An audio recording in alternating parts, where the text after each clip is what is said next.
Welcome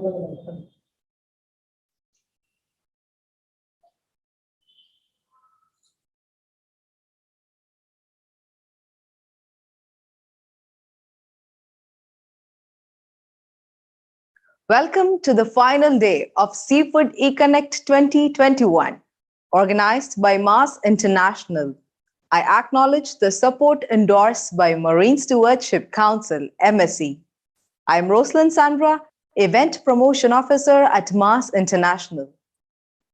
It's day 3 of Seafood eConnect 2021. We have 2 sessions. Session 5 on transition in global fish segments to new consumer demands, and Session 6 on traceability for improved seafood safety. Now we have Session 5 on transition in global fish segments to new consumer demands, presented by 3 speakers. I invite Shirlene Maria Anthonysami, Director of Infofish Malaysia, to give a session talk on digital transformation of seafood markets in the Asia-Pacific region. Ms. Shirlene, over to you. Thank you, Rosalind. Hello, everyone. It's really nice to be here at the Seafood Connect event. And I'd like to take this opportunity to thank the organizers, Mars International, for inviting Infofish to be to present our experience and also as a media partner for this event. My name is Shirlene Anthonysami, and I'm the director of Infofish. I've been with Infofish for the past 22 years, almost 22 years. And Infofish is an intergovernmental organization for marketing information and technical advisory services for the Asia-Pacific region. So let me share my screen to begin my talk.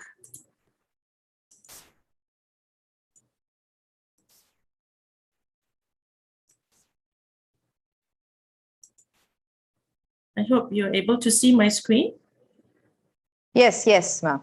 Okay, thank you. So my presentation today will be about the digital transformation in the Asia-Pacific region. No doubt we have been undergoing a period of uncertainty since early last year.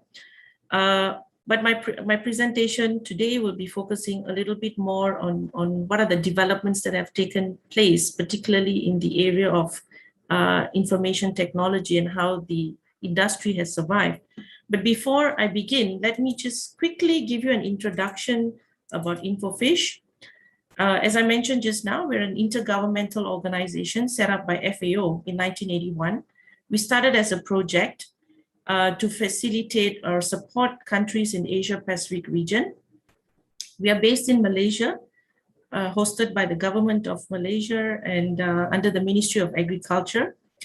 We have 12 member countries as of today, and over the past 40 years, as of this year, we are 40 years, we've been providing technical and marketing support for Infofish member countries and beyond via training programs, workshops, and seminars, as well as organization of trade commodity conferences, such as the World Tuna Conference, Shrimp and Tilapia, in addition to providing or executing international projects funded by international bodies in the areas of marketing, processing, aquaculture, and fisheries. What you're seeing right now are some of the regular publications produced by Infofish. Perhaps many of you may be familiar with the Infofish International magazine that comes out every 2 weeks, every 2 months, and the Infofish Trade News and various other publications. So before we move on, or rather to set the tone for the discussion, I'd just like to give you a quick overview about the global seafood trade itself. In spite of these challenging times over the past 14 to 15 months, we've seen some positive outlook in terms of global seafood trade. What you see on the right of the screen is a projection done by FAO. And what you can notice is there's some positive outlook in terms of production of fisheries. And what they predict is, or rather forecast, is a 2% increase in terms of capture fisheries, while increase from aquaculture is 1.1%. So we're likely to be seeing more growth in terms of capture fisheries in 2021, and a bit lesser compared to aquaculture. Now, in spite of these very challenging periods, what has happened is many producers and retailers were forced to adapt to the situation, and we'll be looking at those developments in the next couple of slides. But having said that, new opportunities have emerged also during this period in spite of the challenges of the COVID-19. And in addition to that, we also see stricter sanitary requirements and inspection protocols simply because of the exposure or the issues related to COVID-19. However, with the rollout of COVID-19 vaccines across the globe, consumer confidence is expected to increase, and this is in turn expected to facilitate trade to a better extent. The pandemic has actually significantly changed the way the global fishery trade is, in terms of the flow of trade, in terms of consumer preference, in terms of the way we select our food, in terms of the way we choose the type of food that we intake, particularly in this region. The main reason in terms of how this change in terms of global fishery trade happened is simply because of the disruption in the seafood supply chain, which forced this new adaptation process. Businesses were forced to look for alternative ways how they have to, or how they wanted to reach consumers in order to make sure their supplies or their products moved. So this is where ICT played a very important role in moving products to the consumers and providing better options, or instead of, because of the lockdowns, consumers were able to get access to their products through the use of online platforms offered by businesses. And in this process, the choice of seafood formats were also varying in terms of fresh, frozen, canned. And this is where we also see the shift in consumer preference for products. Being in Asia, being Asians, we generally love whole fish, we generally love fresh fish. But what has happened over the pandemic is this has forced consumers in Asia to even accept and buy frozen fishery products, go for more canned fishery products which have longer shelf life. In addition to that, consumers were also looking for ready-to-eat kind of products, ready-to-cook kind of products, which were more convenient simply because most of us were working from home, and this is to facilitate our daily lives. You also see increase in wholesalers processors who were selling directly to consumers, and this is where GrabFood platforms, delivery platforms like GrabFood, Shopee, Lazada, and many others now have become sort of household names. You also saw, to a certain extent, exports of processed, ready-to-serve and canned seafood products being highly demanded at the retail level. Just to give you a quick look at the types of delivery options that are available in the region. I'm sure some of it might be familiar to many of us in our different countries. In Malaysia, where we are based, we have Food Panda, we have Happy Fresh, we have GrabFood, and also this other delivery option, which is called Damakan, where not only you have options to purchase your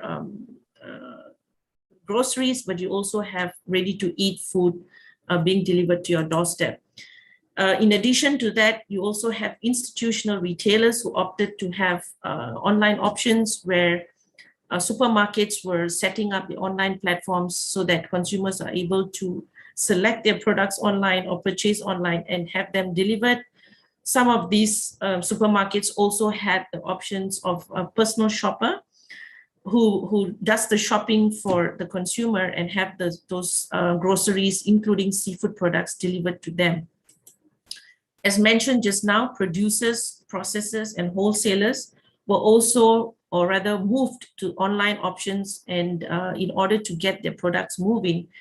And this includes high value seafood products that are, which even consumers were having high demand for.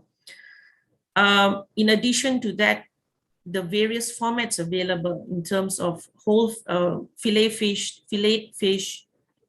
cubes, steaks, and cuts, various cuts were also available for consumers to choose the various options from.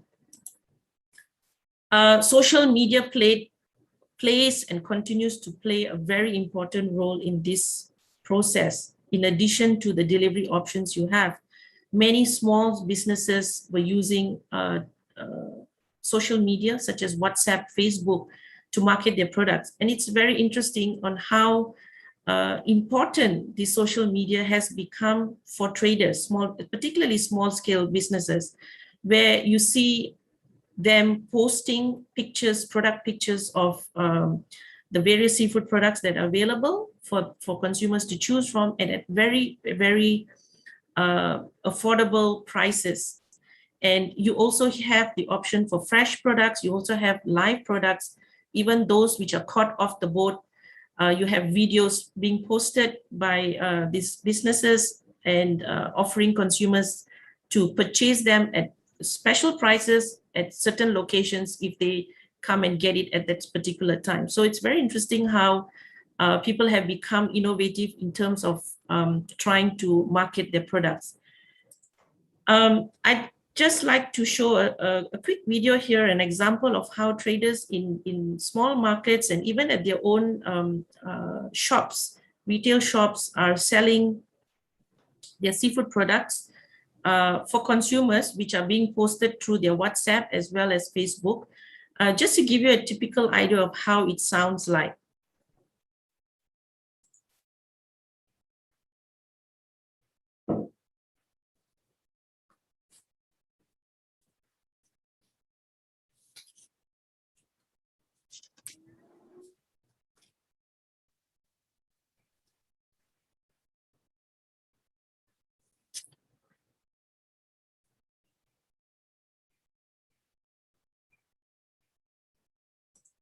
So what you see right now, it's basically a Chinese trader, but the option given here for the consumer is she presents a couple of different products at a certain price, and the consumer, all the consumer has to do is to send a message on that particular app that they're using, saying that, okay, I want to buy this product at this particular price, and it's only available for a certain period of time. And this is how the business gets going. So these are some of the developments. Interesting how businesses or traders are pushing their products during this period of time. And this is very popular because simply because the prices are really attractive. And besides frozen products, you also have live and fresh fishery products, which are marketed through this option. This visual, basically just to give you a quick look of how delivery apps are growing globally. And this is something that is, I believe, it's going to be here to stay for the time being, simply because we are not sure of how things are going to turn out. We are still unsure how long before we are going to go back to normal. I would say we can say 1 year, we can say 2 years, but we're still not sure. But what's pretty obvious is the fact that we are still going to be depending, consumers are going to be depending quite a bit in terms of using delivery apps or online purchases, simply because it's been 1.5 years, we're coming to 2 years that we are started to adapt to this situation. And many of us are still working from home, and many offices or companies are still adopting or practicing working from home. simply because it provides the convenience. And many consumers are used to working from home and having the convenience or comfort to get the meals or groceries delivered to their doorstep. So this is an interesting thing that we should also be looking at in terms of how far or how quick are we going to adapt or rather move away from what we have already used to. Some of the other developments that have been taking place in the region is airlines. This is an area where, or rather, the airlines have been quite significantly affected during this period. And they have also been adopting or adapting to the situation, particularly within the region. You have Thai Airways, you have Singapore Airlines, you have Taiwan Airways, and also Air Asia that have adopted to various approaches in order to survive, number one. And they have been providing the options to ensure that the consumers get what they have been used to. And this includes seafood products that has been served in the airlines, which have been made available for consumers to purchase them on the ground level, as in at certain restaurant spots. And for example, in Singapore Airlines, it was in the airport itself, where they have a separate, where consumers are able to go and have that experience of dining in the airplane itself at the terminal. So these are some of the things that they continue to provide the options for consumers. When you talk about budget airlines in Malaysia or in Asia, Air Asia has also opted to, or rather started a delivery service. And this includes groceries, and this includes seafood products, which are being used, or rather quite popular in the region as well. I'd like to highlight a recent report by the World Trade Organization that indicated that the coronavirus pandemic has caused a deeper but less prolonged decline in trade. They initially forecast that global trade would contract between 13 and 32% in 2021. However, their most recent estimate for the contraction of global trade last year is 9.2%, and is expected to grow at 7.2% forecast for 2021. So this is how things are turning positive in terms of how businesses are already starting to move. And this is attributed mainly to the lifting of lockdowns, which is facilitating this recovery process. A very important point to note here is that market diversification has become even more important. Businesses are looking at options where they can absorb, or rather cover the broader scale of the consumers. New markets are being sought for supply diversification. They're looking at domestic markets. Domestic markets, in fact, have become even stronger within the region. Seafood demand, no doubt, remains strong. We are in a region where we have among the highest per capita seafood consumption in the world. So our demand for seafood will remain strong. And the domestic market remains the best bet, as in terms of supplying a good supply to the market. Also, particularly during this time when the governments are prioritizing food security. In addition to that, there are also other non-trade barriers which may sort of slow down the international trade, for that matter. The question arises, as in, will this bubble burst? We are moving towards this technology, use of technology, online platforms to do our businesses, to shop, to get our supplies of seafood. I must say there's no specific data available on the volume, or at least the value of seafood products which are sold online. But the fact remains that what we can see is people are still consuming a lot of seafood products in this region. and the demand for products being purchased through online is still there, is still strong. Another fact is food service is being digitized more and more each day. Nearly 50% of the world population is now using social media. It's become a very, very important tool in communicating, in marketing. It's a very important marketing tool right now. Innovation and technology are crafting and molding this path of recovery, this whole adaptation process. And it's definitely characterizing the growth in the industry from now on. And this is something that the businesses should tap on. People are still looking for convenience. I'm already used to buying my groceries online. I'm working from home. I do not have time to go to the mall. I'm afraid I still want to maintain my social distancing. So I need to have the convenience. So you have consumers who will be looking for this way of getting the supplies. We should be looking more and or other businesses should be focusing more on how to cater to the consumers better. The trend of what's going on is very important.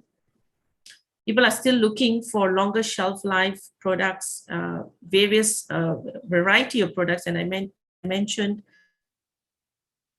ready to eat. Most important is ready to cook, particularly for the working class women who want convenience and easy to cook kind of products. No doubt, or it's undeniable that we are actually moving even faster in terms of IT over the past 1 year, even faster than we ever imagined, simply because of this pandemic, how this pandemic has changed our lives. Not a day goes by without us speaking or mentioning something about COVID-19. The way, at the rate we are going, we are really fast. And such as, for example, this Tuna Scope app that allows the person who's consuming sashimi or sushi tuna to identify where this tuna has come from. So we are really moving that fast. I'd like to end my presentation with these words from Lazada Group CEO, that e-commerce will become a way of life, and COVID-19 is a catalyst of this digital transformation in Southeast Asia. When consumers build a habit, it doesn't easily go away. So this is something that we should think about. I thank you very much again for the organizers for giving us this opportunity, and I'll be happy to take any questions. Thank you.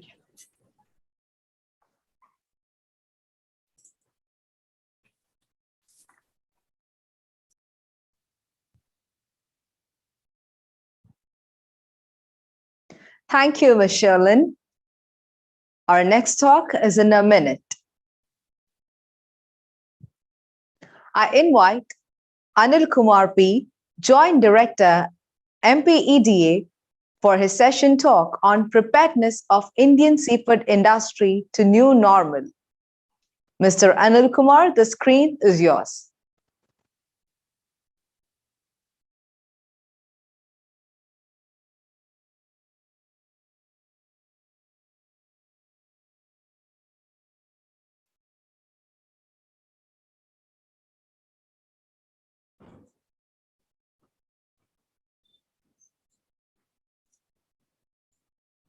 Hello, everyone.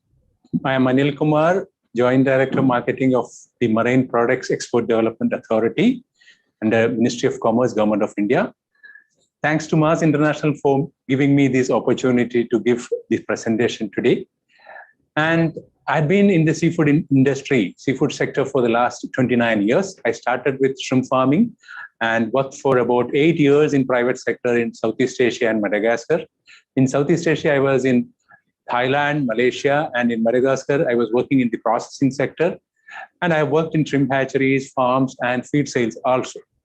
Now, my presentation will have 3 broad areas. The first area, I will give you a brief introduction to Marine Products Export Development Authority, or the MPEDA, followed by an overall overview of the seafood export scenario from India. Thereafter, I will go to the third section where we will go through the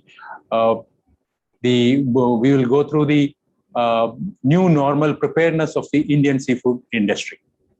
Now, coming to my presentation, my talk will be on the preparedness of Indian seafood industry for the new normal.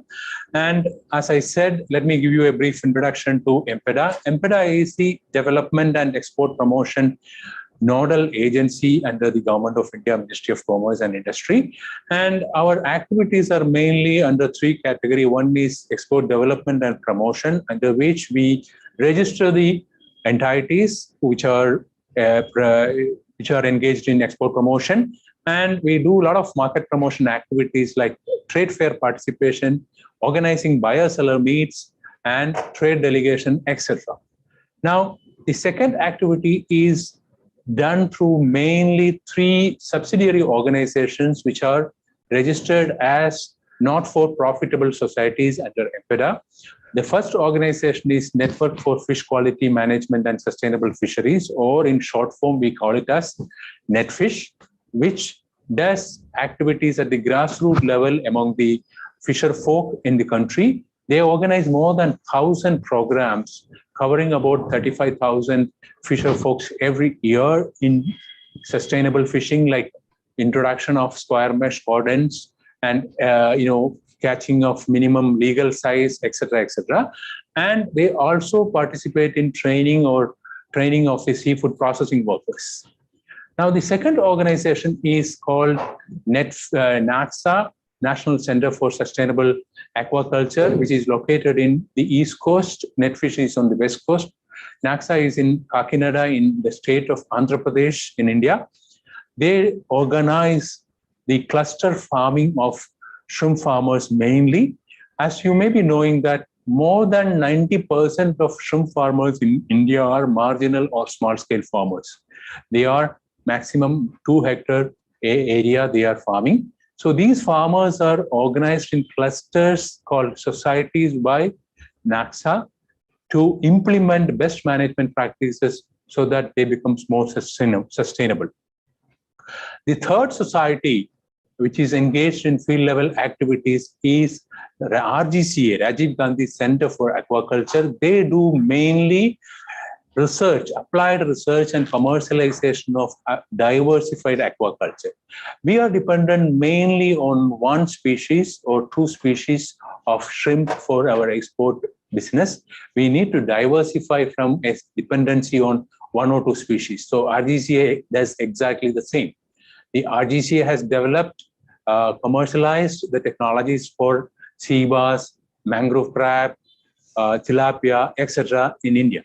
Now, the third activity, I would say, is MPEDA Quality Control Laboratory. What they do is a series of laboratories are set up in with various coastal states to test the antibiotic residues, insecticide, pesticide residues.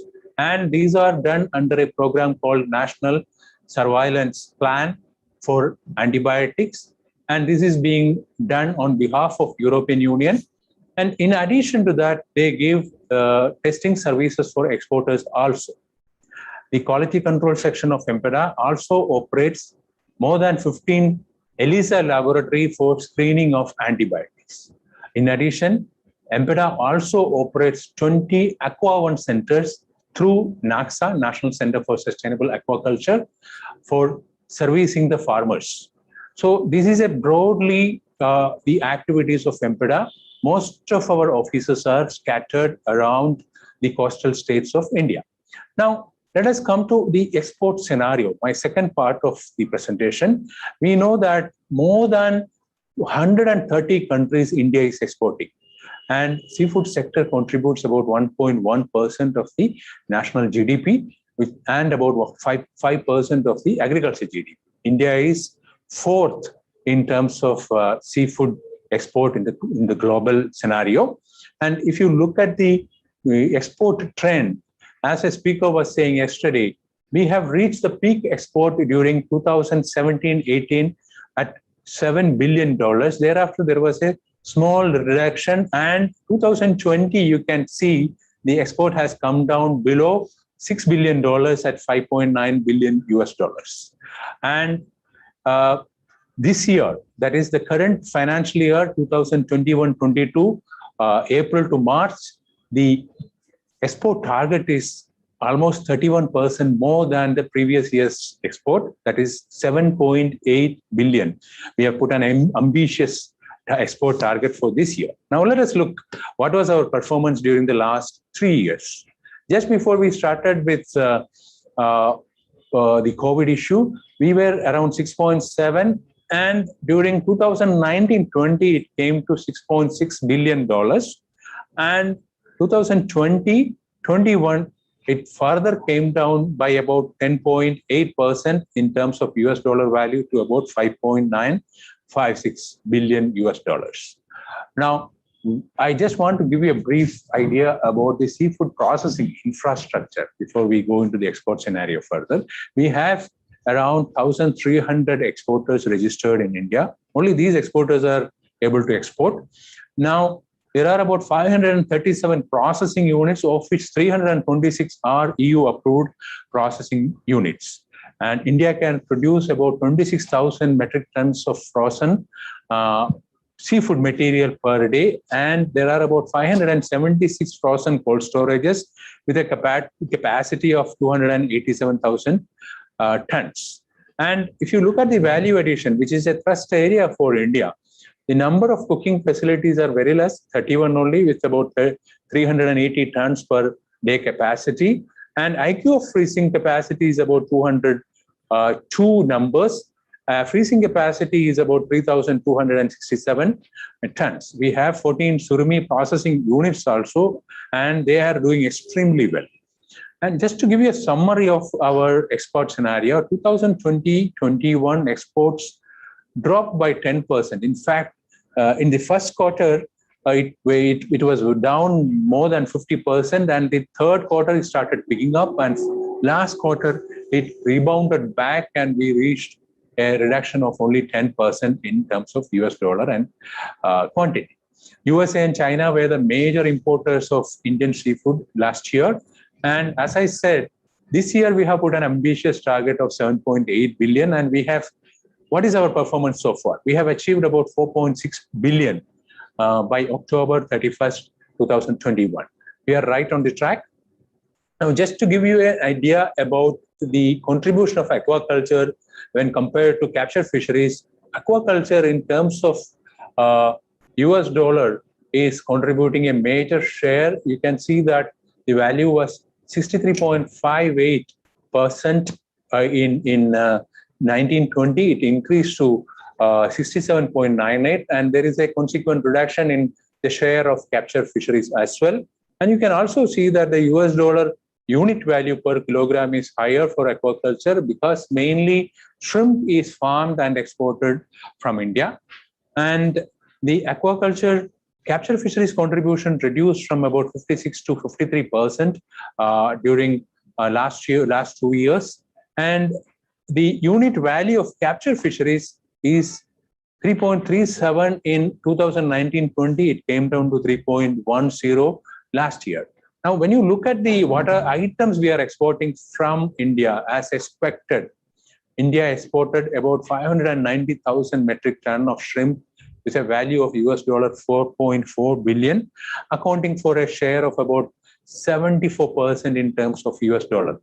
And among the shrimp, Vanamai shrimp had a major share of 83%, followed by black tiger shrimp last year. This year, we can see a picking up of the black tiger shrimp with the introduction of SPF black tiger seeds in the country. And frozen fish and surimi products secured second and third position in terms of quantity and value.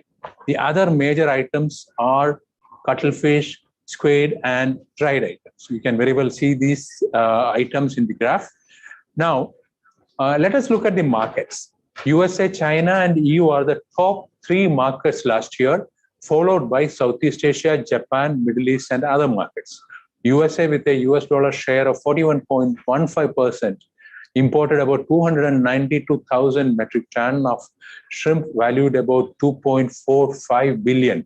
And it is an important market for us. It retained its first position this year also. And India is the topmost exporter of shrimp to US. And China came second with a share of 15.8%. China imported about 220,000 metric ton of seafood, worth about 0.94 billion. And you can see that the value of China's import is only 0.94 billion. This is because a large chunk of export to China is frozen fish, like low value fishes like ribbon fish and croakers. Now, coming to the states which are exporting to various countries, the state of Andhra Pradesh on the east coast, it became the number one, or is retaining the number one position for the last few years, because Andhra Pradesh is having the largest number of shrimp farms in India. It is followed by Tamil Nadu and West Bengal, again on the east coast of India, and Kerala, which is on the west coast. In terms of quantity, also the same trend almost is maintained. Now, we are facing market access issues. I'll just give you a brief idea about it in one slide. We have issues with antibiotic residues in farmed shrimp in EU and Japan. Japan has fortunately removed all the barriers for the export of black tiger shrimp from India. There is no border checking in Japan for black tiger shrimp. Only for Wanamai shrimp, the antibiotic residue issue is persisting in EU and Japan now. And about 7 markets, Australia, Saudi Arabia, Kuwait, China, Thailand, Canada, and South Korea, we are facing the market access issue due to biosecurity, because they don't want any pathogens like white spot virus in the exported shrimp, which is a very difficult challenge for any country to meet. And the third issue we face as far as market access is concerned is sustainability issue, mainly with USA. There is Section 609 of the US Public Law, which mandates use of turtle excluder devices in all the trawlers in India, which we are not able to achieve so far. The second issue we face with sustainability as far as USA is concerned is Marine Mammal Protection Act, which will be implemented from 1st January 2023. India is trying to fulfill the conditions of Marine Mammal Protection Act, and by 30th we need to file the comparability finding application to US, so that they will evaluate it during the next year, and we will know the results by the end of 2022, whether India can export the wild caught fishes to USA or not. Suppose we are able to address the issue of antibiotic and biosecurity, easily we can capture about more than $2 billion worth of exports to various countries. And right now we are losing about $300 million worth of wild caught shrimp export to US alone because of the Section 609, which requires the shrimp trawlers in India to fit TED. We are in the process of discussion with the US authorities, and they have asked us to modify the TED design of India, which we have done, and the trials are in progress. Hopefully, once the trials are completed and the TED is implemented in India, we will get certified under the US Public Law Section 609 for exporting to USA. Now, what are the things we have done to prepare for the new normal? Of course, it is not a complete preparation, it is work in progress, I would say. Now, let me start with our first experience when the lockdown started in India during March 2020. Our exporters were not able to send the export documents as hard copy to importing countries, and there was issues with clearance of cargo.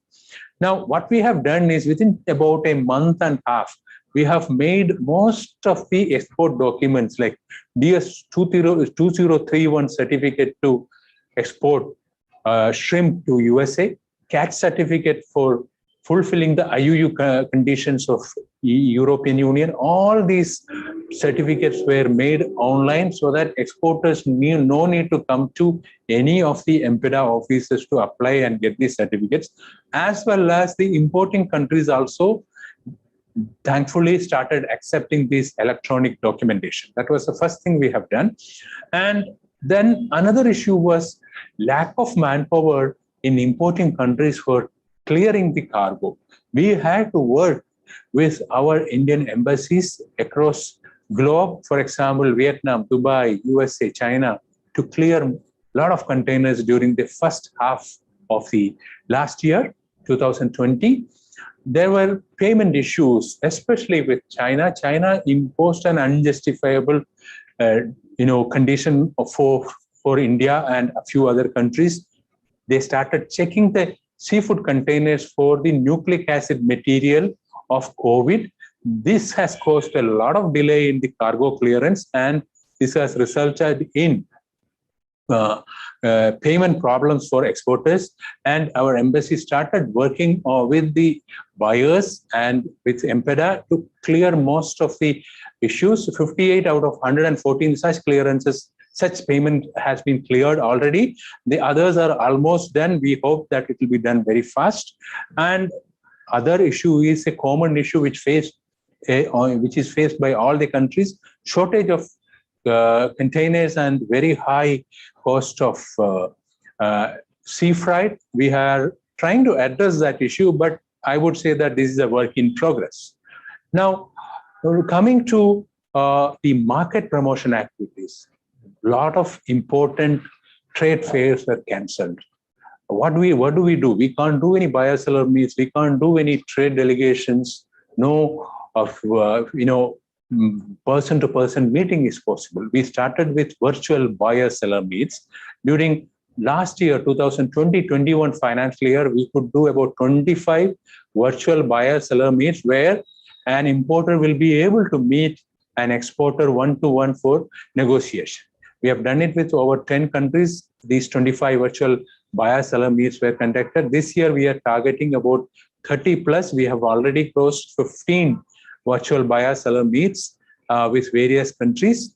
And in addition, we have also tried to participate in online trade fairs, international seafood exhibitions in Japan and USA during last year. And this year, right now, November onwards, we are participating in Hong Kong Asia Seafood Reconnect online show as well. Another issue which we had to address locally was the COVID preparedness for the seafood processing, and farms were not a major issue. Seafood processing and fishing harbors. We came out with a COVID guideline based on the international guidelines prescribed by FAO, WHO, Center for Disease Control USA, etc. And it was translated into local languages, published in our website, and we have also published hard copies which was distributed to the seafood processors. And we not only did the physical release of the COVID guideline booklets, we have done it in video format also. A lot of videos were prepared and released in local languages. And just to give you an idea about our seafood export promotion program, we did for the first time a global launch of an advertisement in BBC during last year. Indian seafood. And that was the first time we have done a video advertisements across the TV channels around the globe. And we also became very active in social media. We could get about 65,000 followers during last year itself. And we have also come out with some cooking videos, which are quite popular in some of the markets. I will show you those videos in the next slide. And another issue which we had to address was we used to conduct a lot of training programs, physical training programs for value addition and introduction of new technology, etc. What we have done is we tried some virtual workshops. For example, we conducted a soft shell crab production and export workshop with experts from Singapore. And there was another workshop last year we conducted with live transportation of shrimp, again with the experts from Europe. And we could do such 2 workshops last year. And this year we are planning another series of workshops on seafood value addition, a virtual workshop. And we could, last year, we could have about 101 exporters and farmers with 8 experts who participated in these 2 online workshops.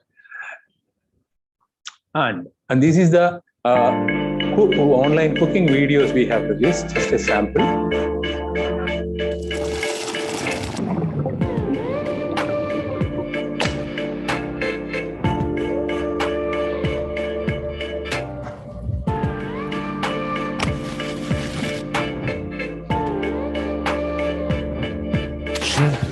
Delicious. Shrimp ghee pepper roast. Shrimp slow cooked with Indian spices and herbs, an authentic South Indian seafood delicacy that you can make at home. Let's cook something shrimply delicious. Heat the skillet on a low flame and dry roast the masala until it turns fragrant. Turn off the flame, allow the mix to cool. Grind this to make a coarse masala mix. Heat the ghee in a frying pan. Add garlic, crushed peppercorns, and cook till the garlic is golden brown.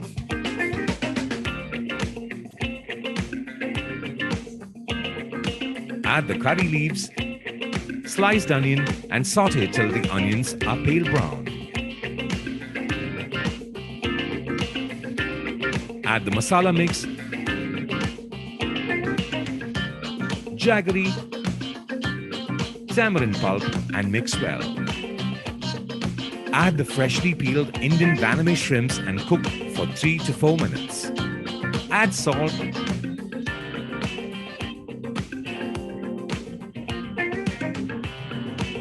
half cup of water, and cook till the water is completely reduced.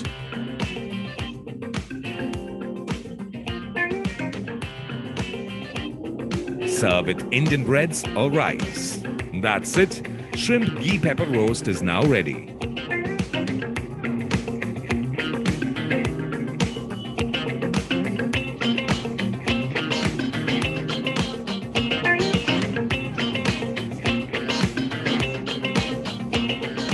Shrimple cooking, shrimply delicious.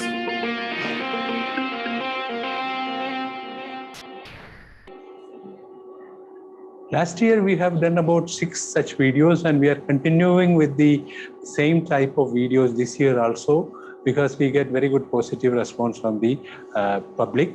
And now coming to other activities, we have kind of facilitated ease of doing business, especially with the registration of entities, and not only reduce the cumbersome procedures to very simple format, and also we have increased the renewal from 2 years to 3 years. And the aquatic quarantine facility, which is operated by the EMPEDA Rajiv Gandhi Center for Aquaculture in Chennai, they have continued to assist the import of broodstock of Vanamai shrimp, which will supply the broodstock to the hatcheries during the last year also. And we are also doing antibiotic screening in more than 15 ELISA labs. And we set up 4 more ELISA labs during last year, and we have made it completely online so that the farmer who want to test his farmed shrimp can apply the entire process through online. A sample collector will come and collect the shrimp, and he will get the results online. And then another issue which we had to tackle was, I was telling about COVID guidelines. We did not simply give the COVID guidelines. We have also advised the exporters how to take care of the seafood packaging material so that they will not have any rejections from, especially from China, because of their testing of COVID nucleic acid material on seafood packaging. And then we also had to take care of the people. We have conducted many training programs for seafood processing units. We started with an online training program for the seafood quality control managers, and followed by the quality control managers train the seafood processing workers also.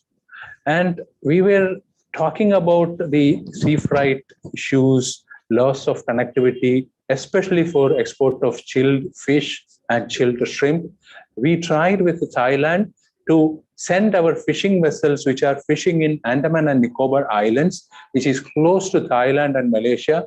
Directly, these fishing vessels can go to especially Thailand, Ranong, and the Thai authorities have currently reduced the reporting time from 72 hours to 36 hours because of the effort we have taken with our embassy in Thailand. And another island we have focused is Lakshadweep Islands, which is on the west coast near Maldives. We have tried to promote the export of especially tuna. Lakshadweep is known for tuna by organizing buyer-seller meet between the exporters and fisher folks in Lakshadweep. And we know that the fishing harbor infrastructure needs a lot of improvement. We have developed a DPR, a detailed project report for a modern fishing harbor of international standards for a fishing harbor in Kochi, Kerala. And the government of India noticed that, and they have announced in 2021 budget for the development of 5 major fishing harbors in Kochi, Chennai, Visakhapatnam, Paradeep, and Pettuagat, that is entire East Coast, in addition to Kochi on the West Coast. Now, I was talking about the processing unit and the aquaculture farmers, etc. Now, we are also engaging with fishermen on a online mode. We have conducted a number of workshops with fishermen online. We are collecting data of daily fish landings from more than 100 fishing harbors, and there are harbor data collectors in each fishing harbor. These harbor data collectors conduct virtual meetings with fishermen to train them on sustainability, post-harvest management, etc. And we have also conducted an online consultative workshop, the refinement of marine products of marine fish and marine fisheries management in east and west coast of India exclusively for the state governments of the both the east and west coast. These are some of the activities. I won't say that we are fully prepared for the new normal, as we are aware that there are many things to be done. One of the things which we are thinking about is to link the entire export documentations. An exporter has to go through about 14 different private and government public agencies before his consignment is sent to an importing country. So we are trying to develop an online platform to facilitate the same. These are some of the issues we are trying to tackle to the challenges of the new normal. And I would like to thank once again the organizers, Mass International, for giving me this opportunity. Thank you very much. And if there are any questions, I'll be very happy to attend. Thank you. Thank you, Mr. Anilkumar. Now the session is open for discussion. We have received few questions from our audience. The first question is to Ms. Shirlene by Nilima. What alternatives should be made available to the fishermen in the time of crisis with respect to digital transformation in supply chain management? Thank you, Roslyn. I think in this, I would suggest that, well, based on also experience in some of the countries in the region, I think working with the Fishermen's Association, there's a lot that can be done in terms of helping the fishermen to cope with this, this particular issue. I think that will be the suggestion that I would give. Thank you, ma'am. We have another question. Next question is to Mr. Anilkumar by Siddharth. Could you elaborate about the buyer-seller meet organized by MPEDA? Have viscous inquiries increased as a result of this? Thank you, Siddharth, for the question. In fact, the virtual buyer-seller meet, what we do is when the buyers, we identify the buyers and get their requirements, especially the specifications of the buyers, product specifications. Based on these product specifications, we identify the exporters, we circulate it among the exporters, and the exporters who are able to supply this particular product will be lined up for one-to-one virtual buyer-seller meets. The exporters give a presentation to the buyer, and the buyer will, of course, ask questions. And then thereafter, they will continue to engage. Usually, we have maximum 10 exporters for a buyer-seller meet, because each exporter will take about 5 to 7 minutes. That takes about 1.5 hours to 2 hours for one buyer. So based on the buyer-seller meets, out of 10 or 7 exporters, the buyer will prioritize as per his requirement, 3 or 4. Then he will continue to work with them. And from our experience, what we have seen is we have same buyers coming back again and again for new product requirements. So that means there is some benefit. And exporters also have given positive response with more inquiries coming from the buyers. Even if they have not shortlisted them, they may come back to the exporter after some time, few months, with some new requirements. So there is some benefit to it. Thank you. Thank you, sir. We have another question to Ms. Shirlene. Is this digital transformation common in all Asia Pacific countries? Yes, I think definitely. In most countries within Asia, that has been one of the main ways, or the fastest ways through which businesses have been reaching consumers. This is what we have observed, and through our connections or our contacts in the countries within Asia. Thank you, ma'am. We have another question to Mr. Anilkumar by Peter Sam. What are the steps taken by MPEDA to simplify the export facilitation certificates? What feedback have the seafood exporters given for the initiative by MPEDA? Of course, seafood exporters are happy with the the facilitation we have done. There are about a dozen type of export certification which we need to give for various markets. I'm talking about the certificates issued by MPEDA. So we have made all these certificates online. So exporter can apply for these certificates sitting in his office or in his home, and we will issue these certificates online. So there is no physical handing over of the certificate to MPEDA and then MPEDA approving as we used to do before the pandemic. And similarly, the approved certificates, the exporter can send it online to importing countries, either to the buyers, and in the case of some certificates like cash certificate, they can send to importing countries' authorities also. For example, the cash certificate, when they submit to the importing country authorities, the importing countries' authorities will be able to cross-check with our website. The authorities in importing countries are given access to our website or our online platform so that they can cross-check with our website and our online platform to ensure the authenticity. This has facilitated the trade to a large extent, and exporters are happy because they have a more efficient system in place. Thank you. Thank you, sir. Seems like there are no more questions. Thank you, Ms. Shirlene and Mr. Anilkumar, for joining the discussion. Thank you. Thank you. Thank you, Rosalie. Thank you. The next talk starts in a minute. People have relied on the oceans as a source of food and for their livelihoods for thousands of years. As technology has advanced, we've become capable of fishing more intensively. So looking after the oceans and the resources they provide is more important now than ever before. If the oceans are to be healthy, productive, and full of fish in the future, we have to fish sustainably. Sustainable fishing reduces environmental impacts, leaves more fish in the sea and harms fewer marine animals. Sustainable fisheries have good management practices.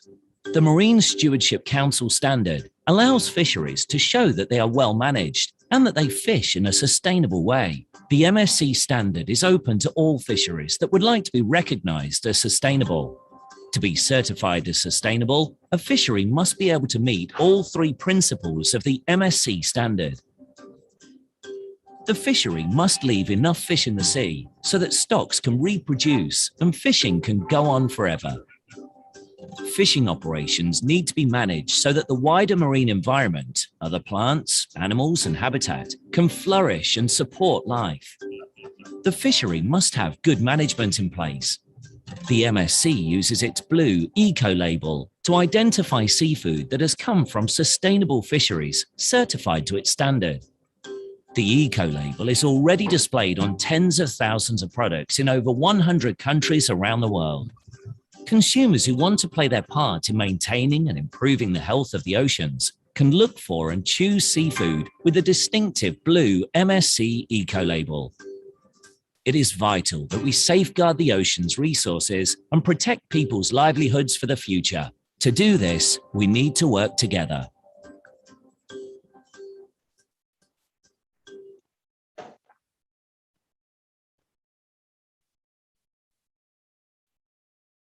Now, I invite Nasir Hameed, Senior Corporate Director, Global Quality and Food Safety Systems, Acadian Sea Plants, to give a session talk on global leadership in natural seaweed-based food, feed, and plant health products. Mr. Nasir, the screen is yours.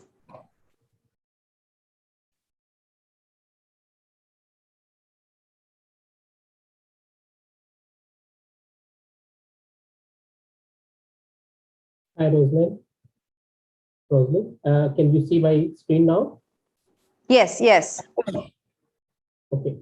Good afternoon, good morning, good evening, wherever you guys are in the world. This is Nasir Hameed. I'm Senior Corporate Director for Acadian Sea Plants Limited from Canada, and I look after global quality, food safety, innovations, commercialization, regulatory affairs for the company, for its 16 countries business, and the markets over about 85 countries in the world.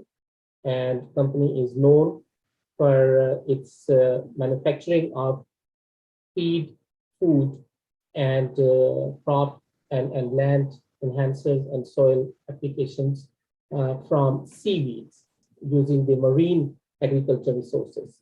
So I am here with the support of MASS International, and I really am thankful to them to facilitate this session and for us to stage the best practices that our company is doing on the sustainable seaweed manufacturing side. So if we look at the history of the world, seaweed has been here for more than 4 billion years. So all the studies that have been done on the Earth, they have shown that we came much further and later than the seaweed itself. Even the fisheries and Mesozoic eras and all the mammals and first human ancestors or whatever, and modern man, everything came much later than seaweed. So the history of the seaweed from the marine resources for food perspective or for feed perspective have been there forever. So talking about 4.6 billion years. Here are some examples of seaweeds that are popular, and these are the ones which are being produced, manufactured, harvested, cultivated all over the world. You can see about 11,000 species in the world, and main species that are the species of interest are Ascophyllum nodosum. You can see right here. Then I would say nori. On the food sector side, nori is one of the major species, and we have fucus. It goes both on the feed side and food side. And then we have other species like Chondrus crispus and stuff. I will talk about those a little bit later. So here are, in Canada, we are in North Atlantic area, which faces Europe and very close to the Atlantic Oceans. These species are very, very important. Like I said, Ascophyllum nodosum, Fucus, Palmaria, Laminaria, Digitata, and Chondrus crispus. So just wanted to put them here as a listing to make sure that you guys have a little bit background of what species are produced here in North Atlantic and North America side. This is company's overview of where companies' businesses are. We are in Canada, in US, in Scotland, we are in India, we are in Japan, we are in Brazil, Mexico, Iceland, Ireland, and UK. So about 16 countries of the world, and with different type of seaweed production going on in those areas. We will talk in big details later. These are some of the governmental awards and awards from different universities that we carry. I think the best thing is that we are one of the Canadian best managed companies and platinum member of those. So best practices of the businesses are adapted here. This is small, I will say small because we have more certification or sustainable certification than this. But you can see that we are FDA certified, CFIA certified, we are EU approved facilities. We are halal, kosher, organic, HACCP approved. We are ISO approved, and we have GFSI, which is Global Food Safety Initiative schemes like SQF, and lots of other certification depending upon our markets. So you can see in Canada, in Ireland, India, Scotland, and different countries, we have good sustainable certification for that. So our company basically works in 3 different areas: plants welfare, animal welfare, and people welfare. So still using the seaweeds and the species from all over the world, we are able to produce very effective means of nutrition for animals and pets, for people as direct food and ingredients into the food, and also for plants and soils applications. So company has 3 different business units or divisions: plant, Acadian Plant Health, APH, then ASD, the Animal Science Division, then FSD, Food Science Division. So we'll talk a little bit more about these things.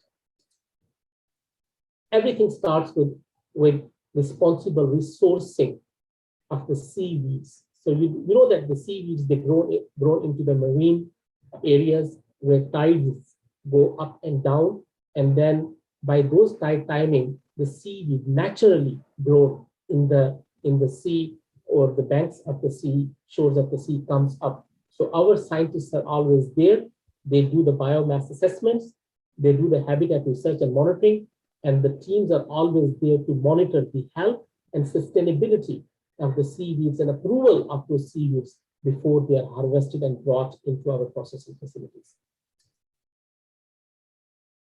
Same that I was talking about, and there's a lot of extensive reporting needed because you have to collect the data on environment side, on seaweed production side, on the different species and their interaction with each other, depending upon the business needs and the needs of how the sustainable business has to go, because you cannot take all the crop out. So there are regulations all over the world that how much seaweed you can harvest and how much you have to leave. So the stock, the root stock of all the natural seaweeds has to be kept in an eco-friendly and sustainable manner attached to its sprouts. We cannot take everything out from the sea. We have to have only 15, 16% or even less than that to cut the production and leave the rest there to grow more. So it basically enhances its cultivation and its harvesting over years and years. So this is why we call it a sustainable and eco-friendly harvesting method. We are also considered as best managed marine resources in Canada. Environmental practices, like I said, have to be very much on our task, not only here, but also in US, in our US operations, in Ireland, Scotland, and no matter where we are in the world, we try to adapt to the environmental best practices for sustainable management. But all starts with a solid science and solid research. So in Cornwallis, Nova Scotia, Canada, we have a huge research center, which is called as Dr. Craigy's James S. Craigy Research Center. And it is managed by Acadian Sea Plant in coordination with Dalhousie University's research departments. So we have, I think, about 15 to 18 PhDs and postdocs, but postdoctorate researchers working there, who they are always looking for the different species of food and feed applications and crop applications and testing them in our pilot plants and our pilot fields. So this is the core of our company's production systems and our supply chain system, that everything starts with a strong, solid scientific research of the seaweed applications. Here you see our facility in Nova Scotia, in Yarmouth, which basically produces Ascophyllum nodosum species harvesting, and then produces the animal feed and also food ingredients, specialty ingredients for global, for our health, beauty, nutraceutical, and dairy applications. So same facility is approved by FDA and CFIA for feed manufacturing and also food ingredients manufacturing for further application and further processing. We have another facility in Penfield, New Brunswick, which does the same type of applications and processing that Yarmouth does, but mostly to the kelp meal into the animal feed supplements and soil amendment applications. In Ireland, in Aramara, Ireland, our company has the Ascophyllum nodosum seaweed processing facility in Galway, Ireland, and that facility is in transition right now to also start food ingredient processing in addition to its feed, that which is already being produced and sold all over the world from Ireland. Same, we have a great business in Scotland as we have in Ireland. So facility is basically using Ascophyllum nodosum and some of the fucus species to produce animal feed. So these are some of the examples of our seaweed going into medicinal side, into nutraceutical side, into food sector, food and beverage sector, and crop applications, then pet foods and animal foods.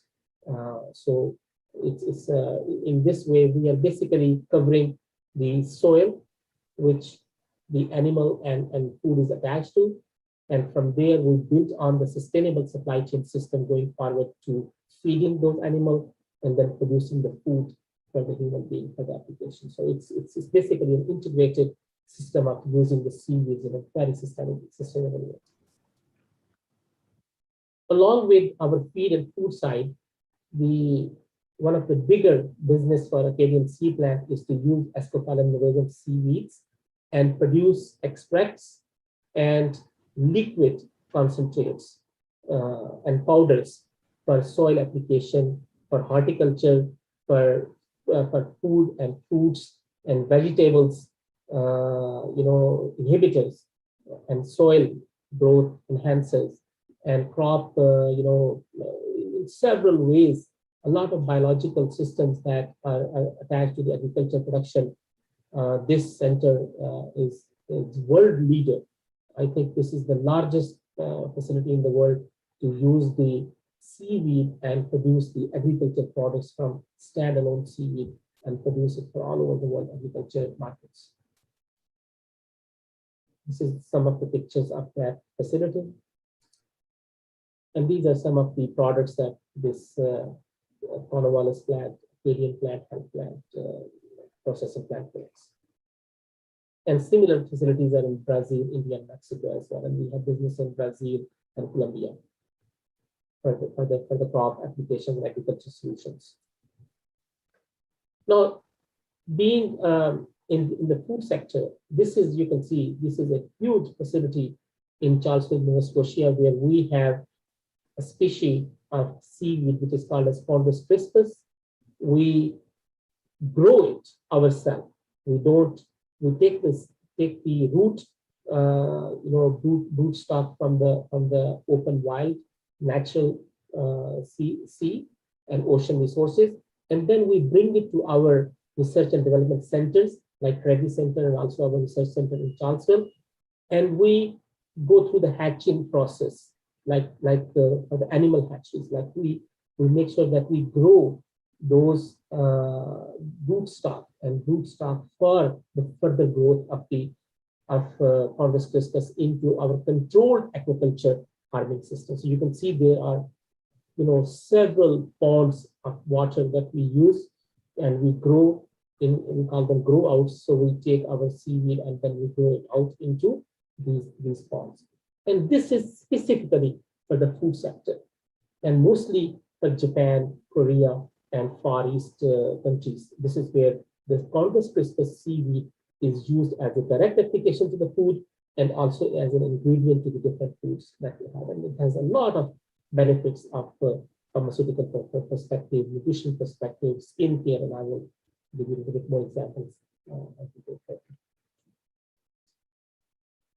So this you see that this business started in 1981, and there are 53 cultivation ponds of 8 acres each. So you can tell that this is by far the world's largest on-land seaweed aquaculture facility for food applications. Here is some example of some pictures of how we do the drying of seaweed, and how do we do the quality assurance, and how we make sure that there's no foreign matter in the seaweed, because most of the time these are directly used as a food. So it's very classified in a very confidential system in which we operate, and we make sure that the food application of Chondrus crispus is 100% ready to serve and ready to eat situations. And these plants are SQF plants, and these plants are all FDA, EU, CFI approved facilities. These are some products of these food side. Hana Sonomata is very popular brand in Japan. I've been to Japan and I have seen it personally, that how people like it into their salads and soups. Very premium product, it's a bit costly, but it's worth it.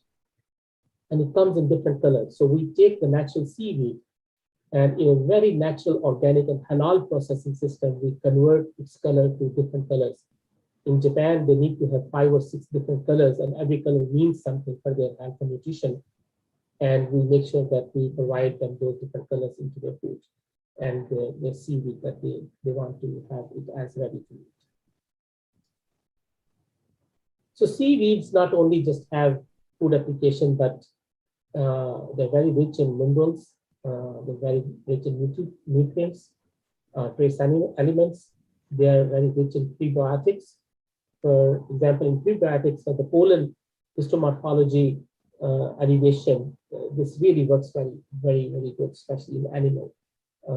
And potential gelling components. Carrageenan is one of the gelling and thickening agent that is widely used in confectionaries and in beverages all over the world. And seaweed is a very good source of that. Seaweeds, Ascophyllum nodosum, fucus are highly source of magnesium and potassium. And laminaria is a good source of iodine. So you can see that thyroid health situations can be cured and can be helped. Proper cell rejuvenation for skin, appetite control, and inhibits the fat absorption in their diets. So this is why you can see that in Japanese markets and Korean markets, Far East markets, this product is very, very popular. There are some more examples of beneficial applications of our seaweed. hydration, skin hydration. So it keeps the skin rejuvenated and doesn't let it dry, especially, for example, in high sun areas or in colder area like Canada and in Iceland. Seaweed applications and seaweed application into cosmetic products is very popular. These products are very specialized and you can find them in different pharmacies, but definitely ask for seaweed-based cosmetics. And you can see here, average woman, there's some study which shows that they approximately use 15, 16 different cosmetic products in their daily applications, which may have more than 20, 30 ingredients in it. But seaweed basically gives you that natural, very organic way of cosmetics, which does not really hurt your skin. So it provides UV protection, skin renewal, and right viscosity to hold onto your skin for longer time. In the future outlooks, what are we looking for? What we are looking for is creating clean labels now. We are working on reducing the environmental impacts of seaweed productions, anti-aging area to work on, antiviral areas, slowing down and eradicating the diseases like heart, brain, and blood diseases. Fucus is very effective when it comes to alcohol-induced liver damage. It can help the situation to cure it. Beneficial effects of marine algal compounds in cosmetics and nutraceuticals. Health benefit of algal polysaccharides in human nutrition. And in the new food products, we are working on several projects of using the seaweeds to enhance the shelf life, quality of products, and also to make sure that the texture of the product is enhanced and retained. So there are several projects that we can do with seaweed.